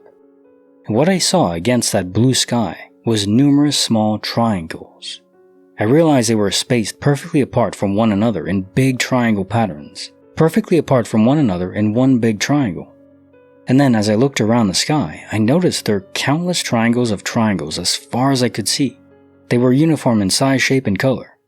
They appeared as if they were higher in the sky than a plane would be, and judging on that, they must have been bigger than a plane as well, at least 5 times by my estimate. It really freaked me out, and my daughter, who was almost 4 at the time, was asking what I was looking at and if I was okay. So I stopped looking and tried to have a normal walk with her. I realized after we did our usual loop and made it home that I never took a picture, even though I'm certain my phone's camera wouldn't have picked it up. So I finally gazed back up when we were home, and I couldn't see anything anymore. It was so scary, and I've never been able to find confirmation that another person has seen this before. But now I look up every day when I walk outside. Maybe I'll see it again, and this time I'll get a picture or video, or a witness that isn't a toddler. Okay, so what if there are a lot of aliens here, and they're all cloaked, and for some reason, they chose to appear to you? Disengage all cloaks. Revelation. There's a lot of stories of triangular-shaped UFOs. Not only that, which makes me think there's different species of aliens here, not just one. Case file number 2907, written by 30DLO, Cornfield Visitors. I grew up in a rural area. One night when I was about 10, my mom was driving my younger brother and me home. As we passed through an area with cornfields on both sides of the road, we noticed 3 slow-moving, low-flying aircraft moving over the fields with searchlights. They were pointed down into the cornfields. We assumed that they were helicopters looking for marijuana patches. However, we had the windows down and didn't hear the typical helicopter whoop whoop whoop. My mom pulled over on the side of the road, trying to figure out what the aircraft were. They were moving towards us, and as they approached, we noticed that they were triangle-shaped and had pale blue lights at each corner. They moved closer and still total silence. Just as they passed over our vehicle, they took off at jet speed and disappeared into the distance within seconds, without a sound. No one in my family believes in aliens, but to this day we are unable to come up with an explanation that makes sense. Case file number 2908, written by Anonymous. An extra large catch. I was about 10. My father and I were night fishing at a local pond. We looked up in the sky, and there was a disc-shaped object up there. It was about twice the size of a full moon, slightly oval, and it appeared to have a few small dots on one side of it. It was white in color and glowing. Think of a brighter version of a full moon and perhaps just a bit shimmery. It was almost directly overhead. I noticed it first and then said, "Dad, what is that?" and pointed up at it. He looked up, stood there for a second and said, "What the fluck?" We stood there watching it for a good minute, and it stayed there completely motionless. Then it began to gently move in a direction opposite the little dots, really slowly. And then suddenly it accelerated toward the horizon, going from almost directly overhead to going out of sight over the horizon in about a second. It was a cloudless night, so there was no way it could be a spotlight trick. I don't know of any man-made aerial vehicle that could accelerate like that. Still have no idea to this day what it was. Case file number 2909, written by Miller Keving. What She Left Behind. My Oma lived alone for a number of years after my Opa died the month I turned 1. After she had a heart attack and bypass surgery, she sold the home they raised my mother and her siblings in after moving from Germany and moved to an apartment building for senior citizens less than a mile from our home. After a couple more heart attacks and moderately long stints in the hospital, she decided to sign the "Do Not Resuscitate" paperwork. She felt she had lived a wonderful life, and if her time came, it came. Our family hosted yearly Labor Day parties, and one year, sometime after deciding on DNR, she came over to our house despite not feeling very well. She stayed for a few hours before she went back home. A couple of weeks later, my mom was picking her up to go shopping and became worried when she didn't come down or call her cell. When she went upstairs, she found her lying face down on the floor in front of the door with her purse on her shoulder and her jacket draped over across her arm, ready to go to the store. My Oma was sharp and wise till the end. She wasn't one to write notes to herself other than shopping lists and garment measurements, as a retired seamstress. When my mom went into the kitchen to use the phone to call for the ambulance, she found a post-it note on the counter. I started cleaning out the dresser drawers. I think she knew her time was coming, and that's why she came to the party, and that's why she wrote the note. So not especially, inexplicable as a story, just kinda sad, but I think in our final moments we do have that pressure that applies to us, like on your soul, like you're gonna be detached soon, get ready. But I don't think it's the end. I can't think it's the end. Case file number 2910, written by Triguntry, the mother I never knew. To explain things first, I do believe in the whole spirit world, but I'm still skeptical about things. My dad, who was in the Air Force, got promoted to colonel, which meant we left our house for some of the historical houses on the base. Nice place, big rooms, and old. I believe it is more than 40 years old, as it had a horse carriage driveway. It dipped really low into the ground and was so narrow. I got my own room, which was huge. Anyway, I'm not sure when it happened, but it happened. I felt someone was touching me when I went to sleep. Not in a perverse way, but a gentle way. Each night, I felt like someone was rubbing my back softly, up and down, as if a mother was rubbing her child's back to soothe her child who was sick. It was nice. Along with that, I always felt like someone was sitting on the bed with me. The creepy part was the fact that I swore the pillow moved up and down like placing your head over a chest. It was comforting though. After my dad retired, we moved off base to be civilians. I thought this feeling would follow, but it didn't. It made me really sad. It still does. It gave me comfort when I felt upset and I didn't want to turn to my real and alive mom.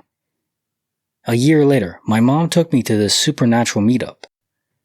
It was an okay meeting. 95% were old women. Well, one meeting, we go around the table talking about any supernatural experiences we had. Frankly, we had a laundry list of events. Ghost stalks me, apparently. When I came to this event above, everyone looked at me confused and shocked. I talked to one of the psychics, and she said that most likely that a mother ghost was watching over me. She thought that I was her child. Case file number 2911, written by Althricist, the Haunted Zenith. My brother and I had a small TV in our room, one of those 17-inch zeniths. Earlier in the day, we had either watched horror movies or talked about ghost stories or some such. This was years ago. And I was in the bathroom and heard the TV click on, then click off. It had a hard plastic switch with a distinct click. I hear it click a few more times and figure he's screwing around and going to pretend he isn't touching it. I go into our room and look at it and say something along the lines of, "Ha, not going to scare me with that." He is staring at the TV and says he didn't touch it. I look over at the TV and watch it turn itself on with the click of the button. Then it starts to get fast. Click off, click on, click off. He is in his bed and I'm standing beside it. We are both about 5 feet from the stand. It just keeps getting faster. Click, click, click, click, until the TV isn't actually able to turn off and on fast enough and is changing maybe every other click. I grab a stick or broom handle we happen to have in our room and press the button. The TV then stays off. This has never happened before, or in the couple years after that we had the TV. Did not happen again. I cannot for the life of me figure out how the spring in it could have possibly caused that or anything else without a decent amount of physical force. I will forever remember this event. Case file number 2912, written by Electronic Employee 3049, Pixelated Cosmos. I've been questioning our existence since this. My neighbor saw it with me too, so I know it was real. We were watching a satellite go across the sky, right by the third star down the handle on the Big Dipper. The satellite went on by, then the unexplainable happened a second later. It was like the sky glitched out for a few seconds, as if someone smeared the sky with their hand in a particular area, like it was pixelated or had some strange pattern over it, kind of in a striped, flowing square shape. I thought my eyes were playing a trick on me, but then my neighbor said, "Dude, do you see that?" I couldn't believe she saw it too. Then every hair on my body stood straight up. I was speechless and still am. Are we in a created world? Is this a simulation? What did I just experience? I can't wrap my head about what we saw last night. That's why I'm here. Please enlighten me. Again, this strikes me as reminiscent of the black dot, a part of reality not rendering properly, or entirely in that case, but in this case just, or the flickering shadow. Just glitches in parts of the rendering pipeline. And yeah, all signs point to the simulation. Case file number 2913, written by El Furioso. The Invisible Welcome. When I started dating my wife, I heard stories about strange happenings at her house. Everyone living there had a story. Her oldest brother's room has strange noises. The original owner died of natural causes in that room. My wife experienced sensations of someone sitting on her and pressing her down, possibly partial sleep paralysis in my opinion, etc. So all I had to go off were those various stories until a few years into our relationship. Late one afternoon, we came back to her house, and when we got to the front door, she realized she had forgotten her keys and couldn't open it. We knocked several times. It was summer, so the kitchen window by the front door was open. After one of our knocks, I heard her mother call out in Spanish, "Open the door for Cici." I told my wife that her mom was coming. She said she knew because she had heard her as well. We waited for a minute or two before knocking again. I think my wife may have even yelled into the window for her mom. We got no response. We were puzzled. We ended up removing the screen from my wife's bedroom window so she could climb in and unlock the door. We walked through the entire house and found no one. We were pretty creeped out, especially when her sister's car pulled into the driveway a few minutes later with her mother in the passenger seat. A similar situation happened to my brothers-in-law after my incident. I live in that house now.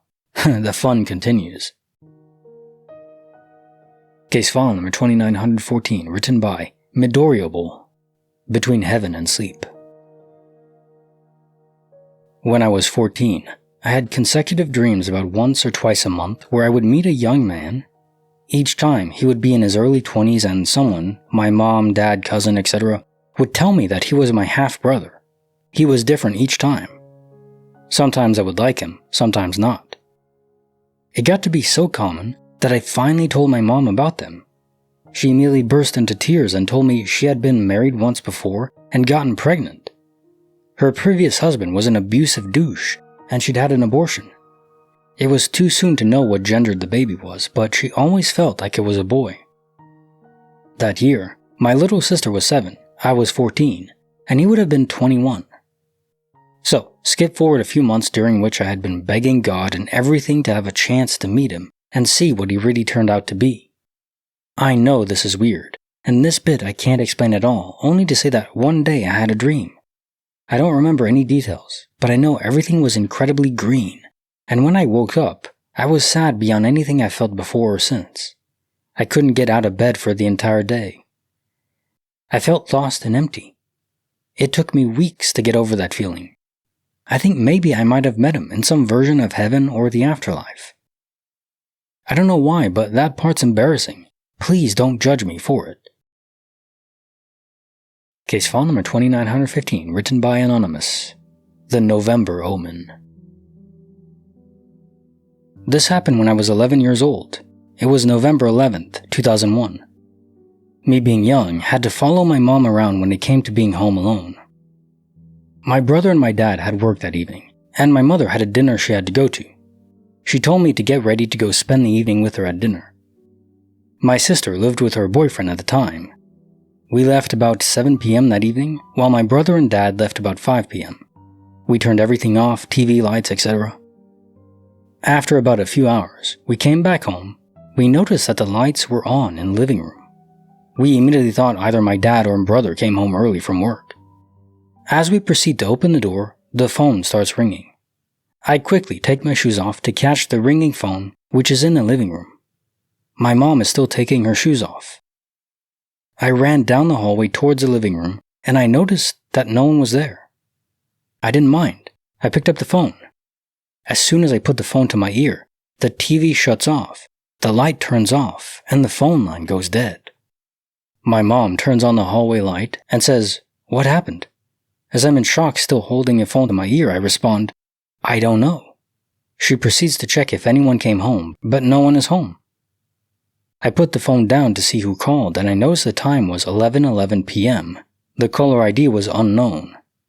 I turned on the TV and the channel it was on was 11. It was the 11th month, on the 11th day of the year 01. My mother called my brother and dad to see if they came home, and both of them said they were still at work. I called my sister, and she responded that she didn't come home at all that evening. Me and my mother were dumbfounded. We were the last ones to leave and the first ones that came back. What's the weirdest thing is, ever since that night, I've always been seeing the time at 11:11, morning or night. It's been branded on me for some reason. Before that moment, I recalled seeing 11:11, but after that moment, I see it every day. Case file number 2916, written by Betty Rage, The Crooked Run.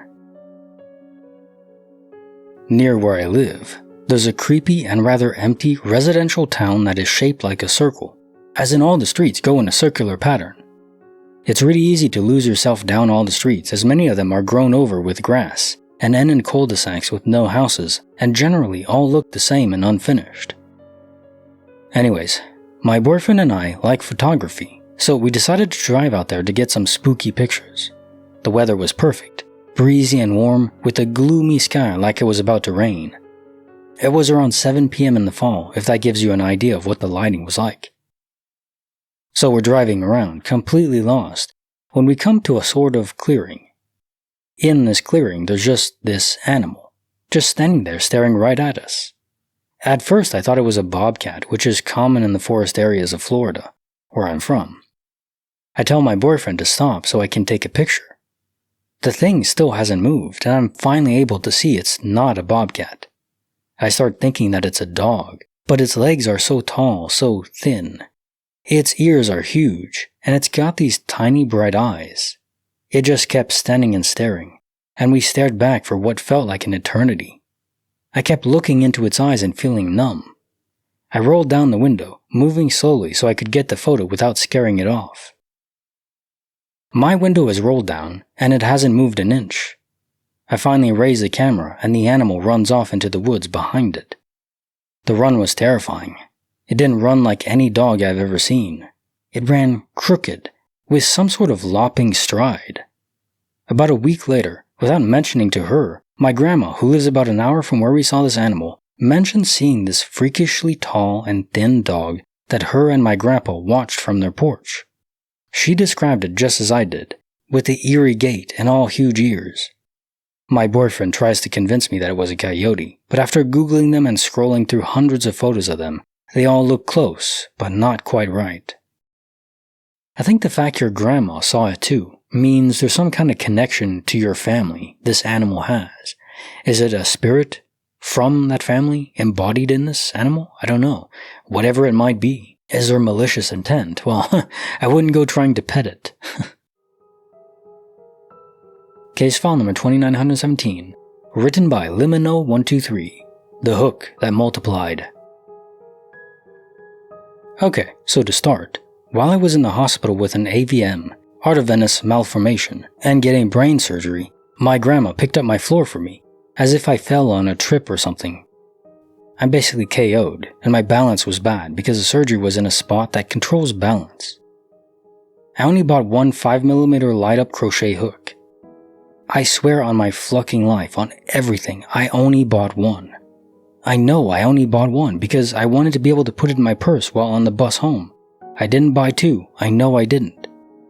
But when I returned, two purple light-up 5mm crochet hooks sitting innocently on my desk. when I swear on my fucking life I only bought one. I know I only have one. It was a singular package crochet hook.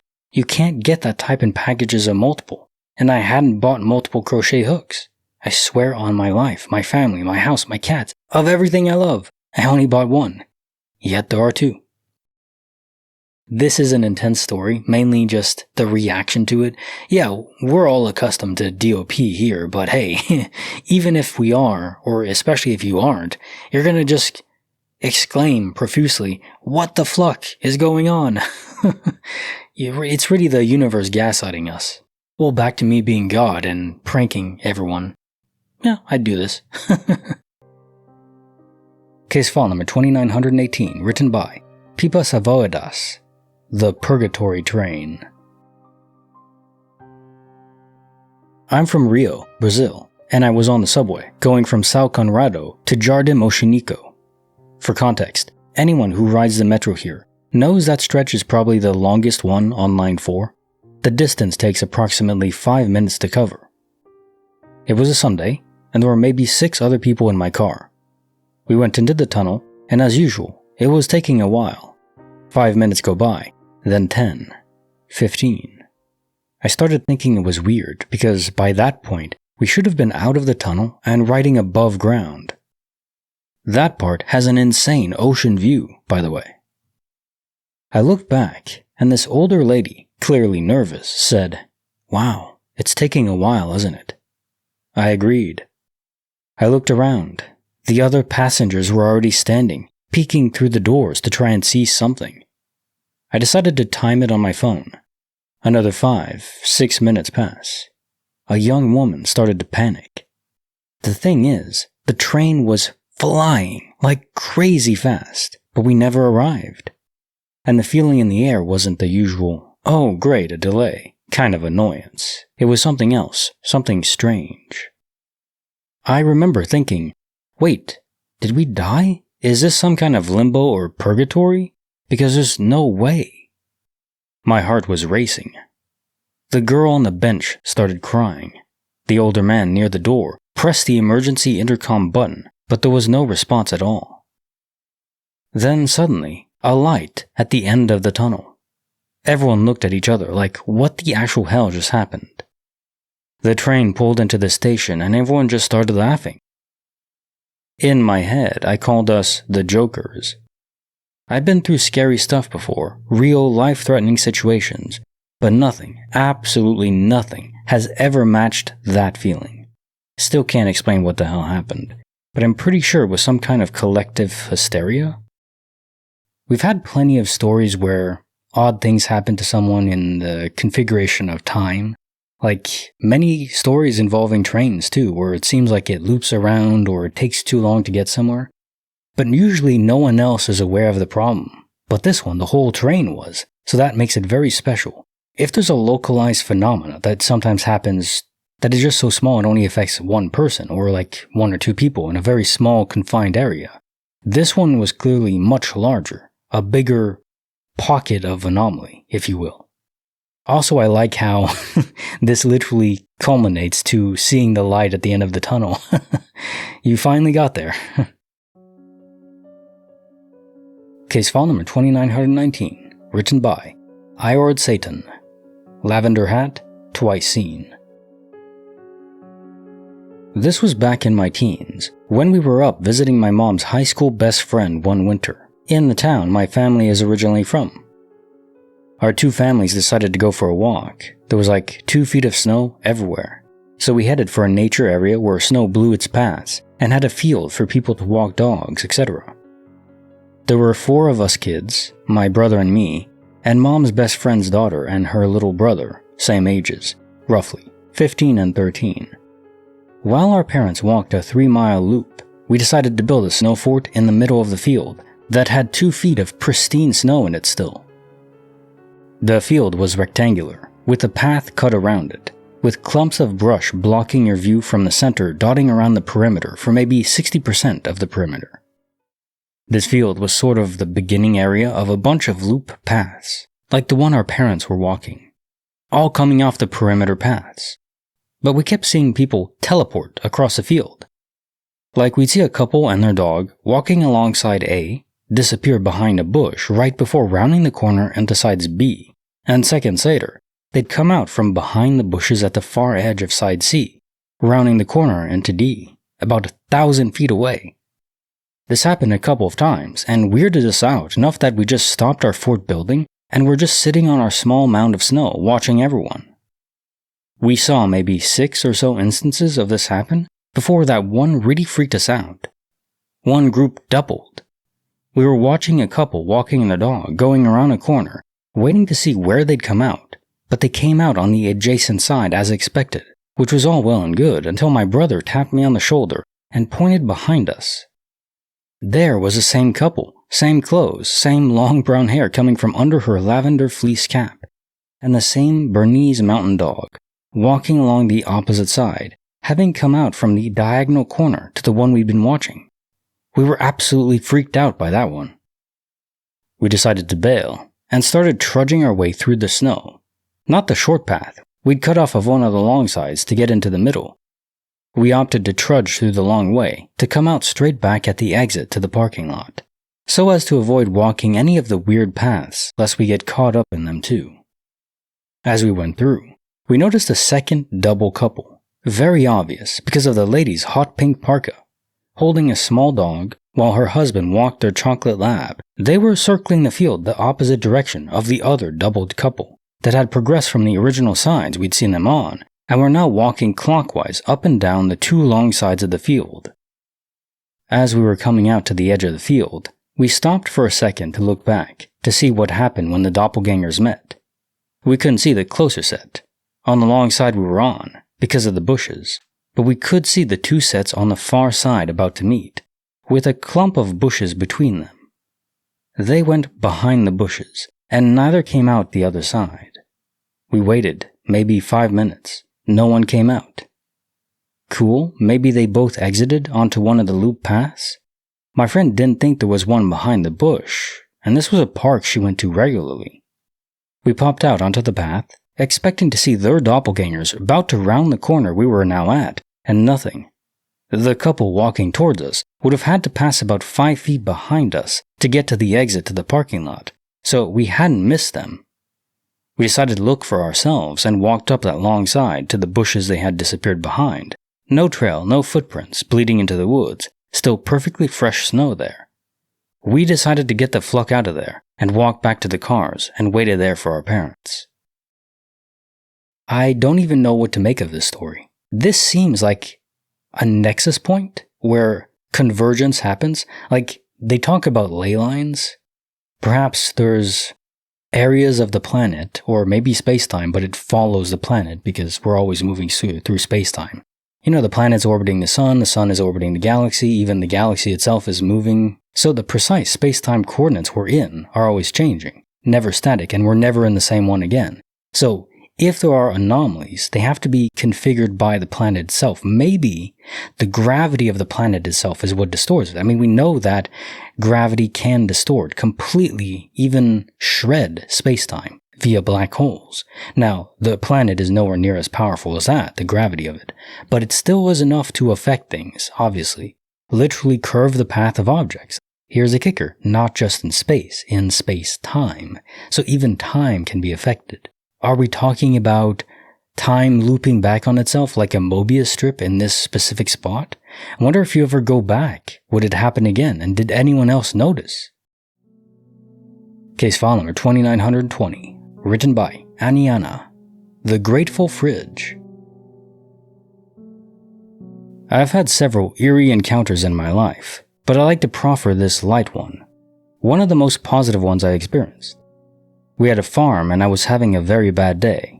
The goats had gotten out, my schedule was off. I had to drive an hour each way to get groceries and lots of things I needed were out of stock. It was just one thing after the other and I was just not having it. Our fridge wasn't leveled, so whenever I put groceries away, I had to prop it open with a shoe or the door would close. But you know how people get when they're frustrated and pissy? I didn't want to get the shoe to prop the fridge open. So the fridge door kept closing on me. And I was just getting increasingly angry. Then, for no apparent reason at all, the door gently opened wide and stayed open. I finished putting the groceries away and stepped back. The door gently closed. I said, "Thank you," out loud just in case, and went on with my day. A very cute, small story, and you're very smart to thank it, because you never know what force is at play. It's like when I use ChatGPT or any AI, I always say thank you and please. Just remember your manners. I mean, maybe when the AI, AGI, full sentience comes around, they'll remember people who thanked them and were polite and others who were very rude. Who knows? Case file number 2921, written by Shimmy Hay. A Copper Promise. One of my favorite aunts died at 94, leaving my elderly dad a much-needed sum of money for his care. He had been recently, IOU, conned out of his entire savings while also left in deep debt by a man from a neighboring county, and I was working with the DA from 1,200 miles away to build a case against him, all of which was unknown to my aunt upon her death. I had POA for my dad by then, and was at the bank on a Saturday morning to collect the inheritance check. Myself and the manager were the only people there, so she directed me to the only desk in the lobby rather than her office. After sharing with her the circumstances that had brought me there and finalizing the paperwork, she left to process a cashier's check in another area. Before putting away my aunt's death certificate, I placed my palm on it, whispering a prayer of gratitude to her for her generously providing for my dad. At that moment, out of the corner of my left eye, I saw movement. A coin was rolling across the carpet floor and spun to a stop 4 feet from my direct left. Stunned, I got up and retrieved it, looking around for the source. It came from the direction of the floor-to-ceiling lobby window, brightly lit by the sun. No one was around, inside or out. I had goosebumps. When the manager came back, I told her what had just happened, showed her the penny, and asked if she had any possible explanation.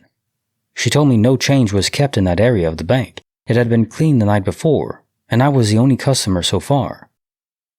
I half-jokingly said, "Well, it's definitely my aunt then, letting me know it's going to be okay." The manager came around the desk and gave me a heartfelt hug. The con man was successfully convicted for fraud, elder abuse, etc., and sent to prison with a max sentence. I was able to ensure my dad was debt-free, comfortable, cared for, and safe until his peaceful death. I carry that penny with me to this day. Beautiful story. Absolutely fantastic. Most likely the spirit of your aunt didn't conjure the penny, but just took it from somewhere in the bank and, rolled it out there so you could get the sign. People who abuse the elderly or scam them, God, if there is a hell, and like 7 layers or 20 layers, however many layers are, those belong really deep down, those people. God, there's actually a movie, I think it's The Beekeeper with Jason Statham. Basically deals with this, someone scams the elderly. I think she dies or something. Maybe from depression from having been scammed. And he just goes on a rampage, taking them all out. It's fantastic. It's not a high-class, intellectual movie, but it's just good fun. Makes you feel very satisfied. Case file number 2922, written by Vishla. The Song Beyond the Mountains. I went to Tajikistan in 2019 to meet my new colleagues and learn the area I was to be working in. I was greeted by my employer and a few of my new colleagues at the airport, and they took me to an apartment complex where everyone was housed. Every building was dull and dusty on the outside. Upon entering, I could see hallways with tile flooring and metal staircases leading to each apartment. The apartments had heavy metal doors. I couldn't decide if I felt safe because everything looked secure or uneasy because why did everything need to be so secure? We walked up to the 3rd floor and entered the door on that landing. As I walked in, I was shocked. The floor was covered in immaculately detailed rugs, beautiful wallpaper covered in sparkling gold, plum and emerald colored designs, massive crystal chandeliers, and beautiful antique furniture. It felt like I had just walked into an underground palace. There were 2 women that took my things, showed me to my room, and offered me tea, cake, and a variety of snacks. Everyone was so kind and welcoming. It was around 6 p.m., and the woman had prepared dinner for everyone. I was the only female in the group of colleagues. We were ushered into the dining room that had a long table close to the floor and surrounded by big, beautiful floor pillows. We ate, laughed, and had a good conversation. Come bedtime, one of the ladies brought towels and toiletries to my room and let me get settled in. She told me to lock my door, which I would have done regardless. The doors to the rooms were also a heavy metal door with large sliding locks on them. After I freshened up, I got into my pajamas and I got into bed to call my husband. We talked for about an hour before I started falling asleep. I woke up in the middle of the night with my phone in my hand. I could hear someone singing. I didn't understand the words, but it sounded sad. Made my hair stand up on end. It sounded far away. I got out of bed to look out the window. In the distance was a mountain range with faint lighting behind it, as if the moon was setting behind it. The singing was coming from the mountains. It was both beautiful and eerily terrifying. I lost track of time, not even sure how long I was standing at the window. I asked about it the next morning at breakfast, and everyone just kind of looked at each other. Never gave me an explanation. They just said some things here are ancient. I'll never forget that experience. Okay, that line. Things are ancient here. Creepy as hell, even though the song, not necessarily creepy, but just there are ancient things. It's like, it's like you went into the Elden Ring game mode. Case file number 2923, written by WildShow4457. Wedding in the wrong timeline. Yesterday, I experienced one of the strangest things. I went to yoga like normal, and when I came home, I freaked out because the front step leading up to our house was clear off. Like a huge gaping hole, top step right before our front door. I'm getting married this weekend in a backyard ceremony, so I've been trying to clean and sort everything to the highest degree. Immediately I thought, oh crap, now we have to replace this huge missing step before the wedding. I ran inside and called out for my fiancé, asking if he noticed the missing step. He was so confused too and said, yeah, it's always been missing. We moved into our home 3 years ago.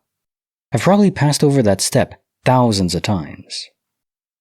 I'm a keenly observant and astute person with fantastic memories. I am 100% positive that step was there before. I was so shocked I had my fiancé pull up photos of the missing step to prove me wrong. To my surprise, there were such photos with the step missing. My jaw just hit the floor. This coincides with another strange event yesterday, where I was looking for candlesticks I needed for our wedding. I am positive they came in 2 separate boxes. Then when I went to pick them out and organize everything, the candlesticks all consolidated into one box. I literally was looking at the 2 separate boxes the day before. The same thing happened a couple weeks ago when I went into my yoga class. I complimented the owner on his new sign right next as you walk in. He too was confused and said, "What? That's always been there." Leading up to the wedding, I've been doing an incredible amount of energy work, including meditation, visualization, rituals, self-concept, and cleansing. I also had a huge tower moment with my family last week, cutting them off after they crossed hard boundaries for me. Something I've never been able to do before. As a result, I changed phone numbers because they decided to kick me off the family plan without warning, which is fine. Still, it's all pointing to some kind of timeline jump. I don't know, the missing step was absolutely crazy to me. I've also been seeing repeated numbers just constantly. I feel like somehow the energy behind our wedding is rapidly magnetizing new events and timelines. It feels palpable to me right now, as a sensitive person. Do these instances seem like a jump? I've never experienced anything like this before, and I'm in my 30s. Case file number 2924, written by The Beach Mystic. 3 glitches of a restless soul. The scratch from a dream. A few years ago, 2022, I had a vivid dream where I was inside a tall, old building. The ceiling and roof were crumbling, and chunks of debris were falling down around me. In the dream, a piece hit my foot, and when I woke up, I had an actual small scratch in that exact spot. There was nothing near my bed or tangled in my blankets that could have caused it. I searched everywhere for an explanation but couldn't find one. I took a picture of it as if it would prove something then, as the fuzziness of the dream faded. I realized how silly that seems. Still, I felt like something from the dream had crossed over into real life in the form of the scratch on my foot. The night that stayed at 2 a.m. A few weeks ago, July 2025, while I was sick, I was having one of those restless nights. I woke up at 2 a.m. and put on the fantastic Kinetic Symphony glitches to help me drift back to sleep. Half awake, I would listen as multiple stories played. I checked the time and it was only 2:02. Listened to a few more stories and 2:04. Then those stories and times repeated, and every time I checked the clock it was between 2:02 and 2:04. It felt like I was stuck in a loop of 2 different times running at 2 different speeds.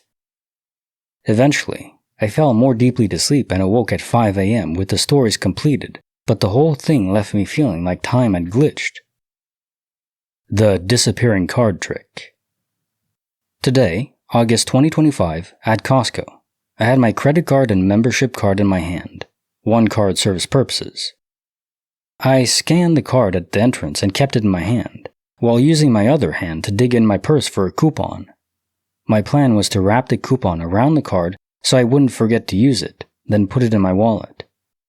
I learned from past experience not to leave the card in my pocket or elsewhere. I went to put the coupon in my right hand around my card in my left hand, and the card was gone. I had only taken a few steps from where I scanned it.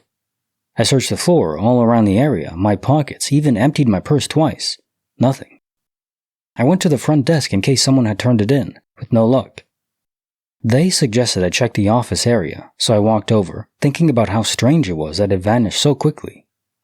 The moment I started to explain to the person at the counter that my card had disappeared, it suddenly fell out of the air right in front of me, as if it was falling from my hand. The staff glanced at it like I must have just dropped it, but I hadn't been holding it. Somehow it vanished from my hand in one area and reappeared falling from my hand in another, right when I needed it. It was almost like the universe decided to give it back before things got complicated. That first story made me think of the scene in the Matrix, the first Matrix, where Neo first plugs in and he has to make the jump across the buildings. Of course, he fails the first time and crashes down into the pavement down below, and that injures him in the Matrix, and then when he comes back out, he's injured in real life too, and Morpheus says, the brain makes it real. Maybe something like that can happen to us too, I wonder. If a dream is powerful enough, vivid enough, maybe the brain, on some layer, believes it's real and manifests at least some inflammation in an area. Maybe it wasn't a full-on cut, but just enough where the cells could coalesce and cause inflammation. Something like that. Which would also explain why it would fade pretty quickly after. And yeah, the card coming back, the classic DOP and reappearance. Classic glitch. Love to see it, and at least it was quick on your end. Case file number 2925, written by Hamburger James. Moonlight on the Battlefield Road. Years ago, I worked a late shift at a hospital, 4 p.m. to midnight. My nightly drive home led me through back roads of fields and woods, which often had low-hanging fog, particularly in early spring. I lived in a small town that has a lot of Civil War history. Ghost stories were so popular that area historians would do moonlight ghost walks, where they searched for signs of restless spirits roaming the battlefield. The urban legend was that, in a war that pitted brother against brother, those soldiers who were killed by family became souls that were never at rest. I never bought into it, but one night, under particularly dense fog, did scare the ever-living crap out of me. At around 1 a.m. as I sped through curves and hills, I saw the outline of 2 figures walking along the side of the road. The closer I got, the more I slowed down, as I didn't want to hit them or anything. By the time I passed them, I was doing probably 10 miles per hour. First I noticed their weirdly shaped hats. Then the buttons on their jackets glimmered in my headlights. I swear to God, these were 2 Civil War soldiers walking in the fog in the moonlight. I could not breathe. The taller one, thin and gangly, looked up at my car and put his hand towards me. I hit the gas so hard, my transmission could barely keep up. I sped off into the night, and when I finally caught my breath, screamed several expletives. As I rounded another curve, I saw a smaller car, a Geo Metro, pulled over with lights flashing. Its hood was up and steam was coming out from the engine. A man in Civil War garb stood close by staring at it with his hands on his hips. Damn reenactors were in town for some event and had car problems. Maybe it was reenactors in town for some event and had car problems? To this day I have no clue why they were out so late though, if that's the case. Scared me to death. Case file number 2926, written by No Explanation, Just Cat. Now you see meow. It's super late at night now. I couldn't sleep and noticed my cat wasn't in bed with me. I went to look for her bedtime and just could not find her. My apartment is very small and doesn't have any furniture in it right now. I looked in all the cabinets and weird nooks and crannies I could think of. I thought maybe she ran out when I left the apartment briefly 40 minutes ago, but I would have noticed her run by. I tried to lure her out when she was hiding with treats, but nothing. I started searching everywhere again, tearing apart my bed, which is on the ground at the moment, because she likes to hide under blankets and pillows. I started getting worried that maybe she was outside the front door in the hallway of my building. But no, she appeared in my bathroom, sitting perfectly still and looking at me very sleepy. There is no place to hide in the bathroom. The cabinets are 1. Impossible for her to get into, and 2. Slam very loudly when closing. And I checked there and in the closet next to the bathroom 3 times. The apartment is so small, she couldn't have snuck past me either. She just sleepily stared at me, let me pick her up for a second, then immediately ran to eat all the treats. I have no idea where she came out of, and how I wouldn't have seen her in the bathroom. I checked there 3 times. I'm low-key freaking out. This whole ordeal lasted 10 minutes. No substances at all. I'm just awake because I stupidly took a nap in the middle of the day. Case file number 2927, written by Pizza Homies. Pass and Go in a Parallel World. Okay, so 2 of my friends and I were playing Monopoly until like 5:30 in the morning yesterday. We have night schedules, so this is a normal time for us. Me and my friend, whom we'll call Samantha, were losing to her boyfriend, whom we'll call Tim, okay? So, Tim rolled the dice, moved his piece, and then proceeded to land on a yellow property to buy it.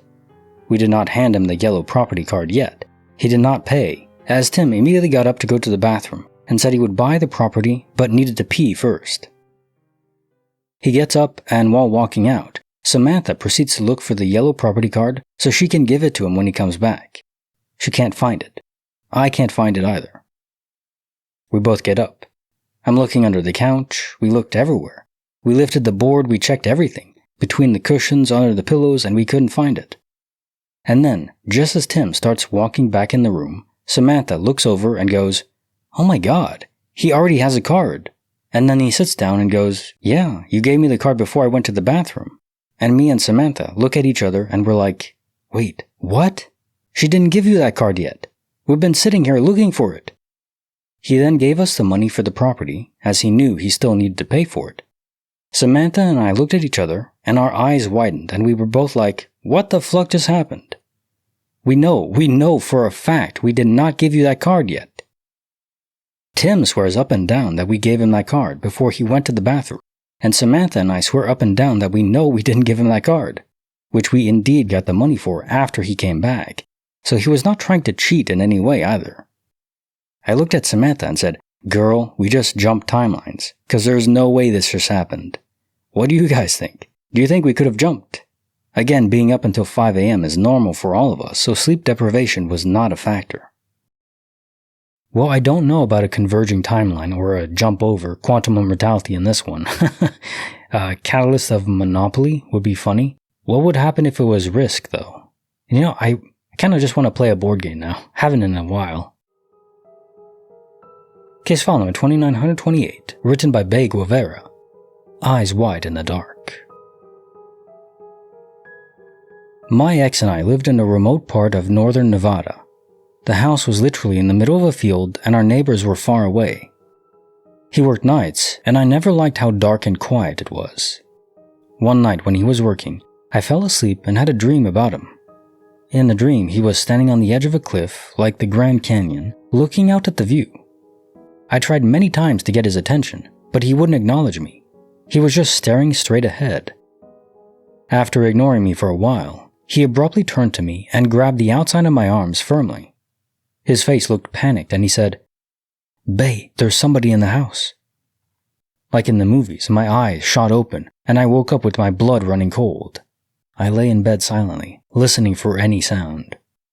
I was even more terrified when the dog woke up almost immediately, started barking, and ran out his door into the yard.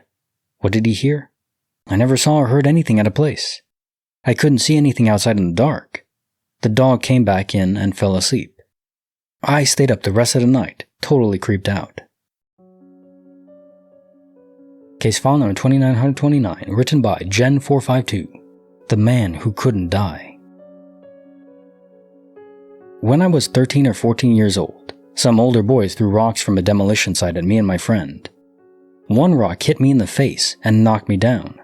I started bleeding profusely on the sidewalk, and my friend was freaking out. We have not had cell phones since the 1990s and weren't near a payphone. An older man in his 50s or 60s stopped in a pickup truck and asked us to get in. My friend was like, "Oh my god," but I said, "No, let's get in, it's fine." This older man felt really trustworthy, but I didn't know why. My friend got in with me and he drove us straight to the hospital. The hospital took his name, my friend's, and mine when we got to the ER, and the man peaced out. I had problems from the injury for 2 to 3 years, but I'm fine now, other than a small dent in my skull. My mom told me I should look him up in the phone book and try to call him to thank him. There was exactly one name that matched his. It was an unusual name. I called it. The woman who picked up told me he had died 6 months earlier, but his physical description matched what both my friend and I recalled. I was able to look up his obituary, and the photo matched his appearance. It was definitely eerie, and to this day I don't really have any explanation for it. Okay, so we know about spirits. Those are pretty commonplace, so to say, but in this case, if it was a spirit, was the spirit able to drive the truck, the physical truck, and interact with the matter and everything and actually drive it physically? Or did he conjure the truck as well? That's the question I have right now, because you went into it as well. He drove you to the hospital. If he was already dead, the truck must have been physically real. Unless spirits can conjure up entire objects like that temporarily. I don't know which answer I want to be true or not. Case file number 2930, written by Altruistic Red, White Robe, Golden Stream. The day after my dad died, I laid down and took a long nap. I was exhausted from the visitors and the questions and the reminders that he was gone, so I just wanted to escape for a while. During that nap, I dreamt a strange dream. I was back in the hospital again, and I saw my dad surrounded by doctors and hooked up to all kinds of wires and IVs. I cried and told them to leave him alone, and that he had suffered enough, but my dad told me not to cry, and it was then that I noticed they were actually removing the wires and IVs from him. He stood up, which was something he hadn't done in a long time, and asked me to walk with him. He was wearing a long white robe, and together we walked through a beautiful place next to a stream. I was telling him about how we had seen the Avengers recently, and how his favorite superhero, the Hulk, had been in it. I laughed as I explained the scene where Hulk slams Loki around like a rag doll and said, "Oh my god, that would have been your favorite part. You would have died laughing." My dad said, "Poor choice of words," but he was smiling. I said, "Yeah, true. Sorry, Dad." His smile went away, and then he looked at me seriously and said, "It's alright. You know, I didn't really want to die." And then I woke up. I had tears streaming down my face, and to this day I've never had another dream like that again. I've always been skeptical of the unknown, but sometimes I wonder if he was saying goodbye to me in the only way he could. I still miss him every day of my life. If I could have just one more dream with him, I would be so happy. Case file number 2931, written by Arcturus17, When the Dead Watch Over Us. A few years ago, I was on holiday in Malta with my family. My parents are Maltese, and I have a ton of cousins and family living there. One of my cousin's fathers had passed away a few years before this, and I'd known him fairly well. On this day, while I was on holiday, We were just outside the walls of Valida, walking on a road, and my wife and I started mentioning we needed to look for a way to cross. We were just walking normally, and not standing on the edge of the road or making any sign that we wanted to cross. Suddenly, a Mini Cooper appears out of nowhere, slams to a halt where I am, and the driver leans across and tells me not to cross the road where I am, that's too dangerous, and points to a spot where I should cross. Then he drives off. The driver was an exact resemblance of my cousin's father, wearing exactly the same clothes, shorts, white singlet, that he used to habitually wear, and driving exactly the same car he used to when he was alive, and the same color. The thing is, he spoke to me in English when the default should have been Maltese. It's like he knew I spoke English, when there was nothing that would have marked me out as a foreigner. I can't explain how he knew that I was intending to cross the road, but I'm convinced he appeared to save me from getting hit. Now time for the jokes of the day. When my wife is sad, I let her color in my tattoos. Turns out, she just needs a shoulder to cry on. My son just ran up to me waving his tablet and screaming, "Daddy, my internet isn't working."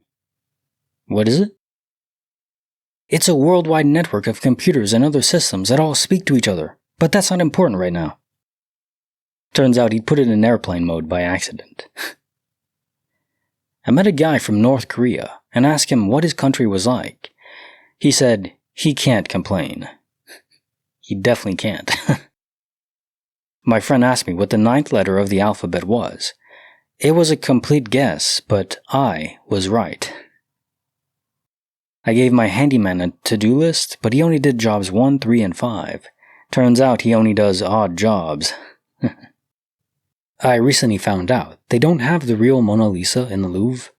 It turns out it's just a painting of her. After we left Costco and started the long walk back to our car, my wife looked at me and asked, "Are you okay?" I said, "Yeah, I'm just going through a lot right now." I told my wife that her new lacy bra hugs the curves in all the right places. She looked me dead in the eye and said, "Take that off." Hey, experimental, right? At least he has an open mind. I once dated a girl who had a twin, and people often asked if or how I could tell them apart. I said it was easy. Allison painted her nails red, and Bob had a beard. As I handed my dad his 50th birthday card, he looked at me with tears in his eyes and said, "You know, one would have been enough." The Beastie Boys announced an upcoming 5-part anthology collection. You can get parts A, B, C, and D for free, but you gotta fight for your right to part E. Chuck Norris once threw a grenade that killed 50 people. Then it exploded. 71% of the world is water. None of it is carbonated. The earth is flat. Texted my wife to tell her Hulk Hogan died. She replied, "WTF?" I responded, "No, he was WWF." Apparently they changed the name from WWF, World Wrestling Foundation or something, to a WWE. There's some copyright issue, I don't know, but interesting. Shame that Hulk Hogan died, though. I remember a movie with him that was in it. He was a bodyguard for some kid. Forgot the name of it, but yeah, the kid was crazy. He tried to electrocute him or something. What is the big deal about that couple hugging at a Coldplay concert? I'm really not up to date with current affairs. My massage therapist was having the most difficult time working on my back. She asked, "On a 1 to 10 scale, how stressed are you?" I said, "Honestly, only like 0.2. She nodded and said, "That explains it. You're too tense." I told my wife that I was going to take her to the fancy new restaurant that opened up downtown tomorrow night. She's like, "That sounds great. Do you have reservations?" No, I'm actually really excited. Just got home to find my wife has been on eBay all day. If she's still on there tomorrow, I'll lower the price. What's the original asking price going? I told my boss that we need to stop hiring people under 5 foot tall. We are constantly short-staffed. A friend of mine just got her PhD, told her to go to a restaurant, order a meal, and when the food arrives say, That's just what the doctor ordered. Knock knock, who's there? Britney Spears. Knock knock, who's there? Britney Spears. Oops, I did it again. I've asked my wife to polish my medieval battle uniform while I go to the pub. She always said she wanted a knight in shiny armor. What's your name, boy? Cop asked the young man. Peter, sir, he replied. Do you have a stutter? Asked the cop kindly. He answered, No, sir, my dad has a stutter, but the guy who filled out my birth certificate was a kind of a jerk. R.I.P. boiling water, you will be missed. No, really, you really steamed me up. Good riddance. I asked the waiter, will my pizza be long? He said, no, it'll be round. A guy in a leather jacket told me if I gave him $100, after 6 weeks, he would pay me $500. Turned out to be a Fonzie scheme. Which word becomes shorter if you add 2 letters? Short. If you take the first 2 letters of the title of each of the 7 Harry Potter books, it spells out a secret message. Ha ha ha ha. Walked into the local pizza restaurant where they sell pizza slices, along with full pizzas, salads, beer, etc. While I was standing in the glass case where the slices are on display, choosing a few to take home, and a young kid behind the case asks if the gentleman next to me needs help. As he peers into the case, he says, No, I'm just looking for my wife. To which I reply, Well, she's not in there. The man looks at me like I'm a nutjob while the kid is trying to hold it together. I met a sexy Welsh girl at a party. She said, Hey, why don't you come back to mine?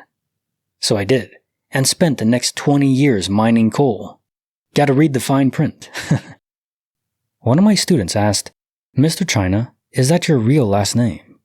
I replied, No, it's actually my made-in name. I came home today to find my wife left a note on the TV saying, This isn't working. So imagine my relief when I pressed the button and it switched on. The owner of a men's department store kept hovering over me, so I asked him to leave me alone. He said, Fine, suit yourself. I sneezed at the dinner table, and my mother-in-law said something like, Gesundheit. I had no idea what she meant by that. Probably a blessing in disguise. My wife divorced me because she said I was more interested in sports than saving our marriage. It's a pity, because we were together for 7 seasons. Nice. I mean, hopefully you get renewed for an 8th, but who knows. Video up here, YouTube thinks you'll like it, check it out, and don't forget to like the video and subscribe. See you next time.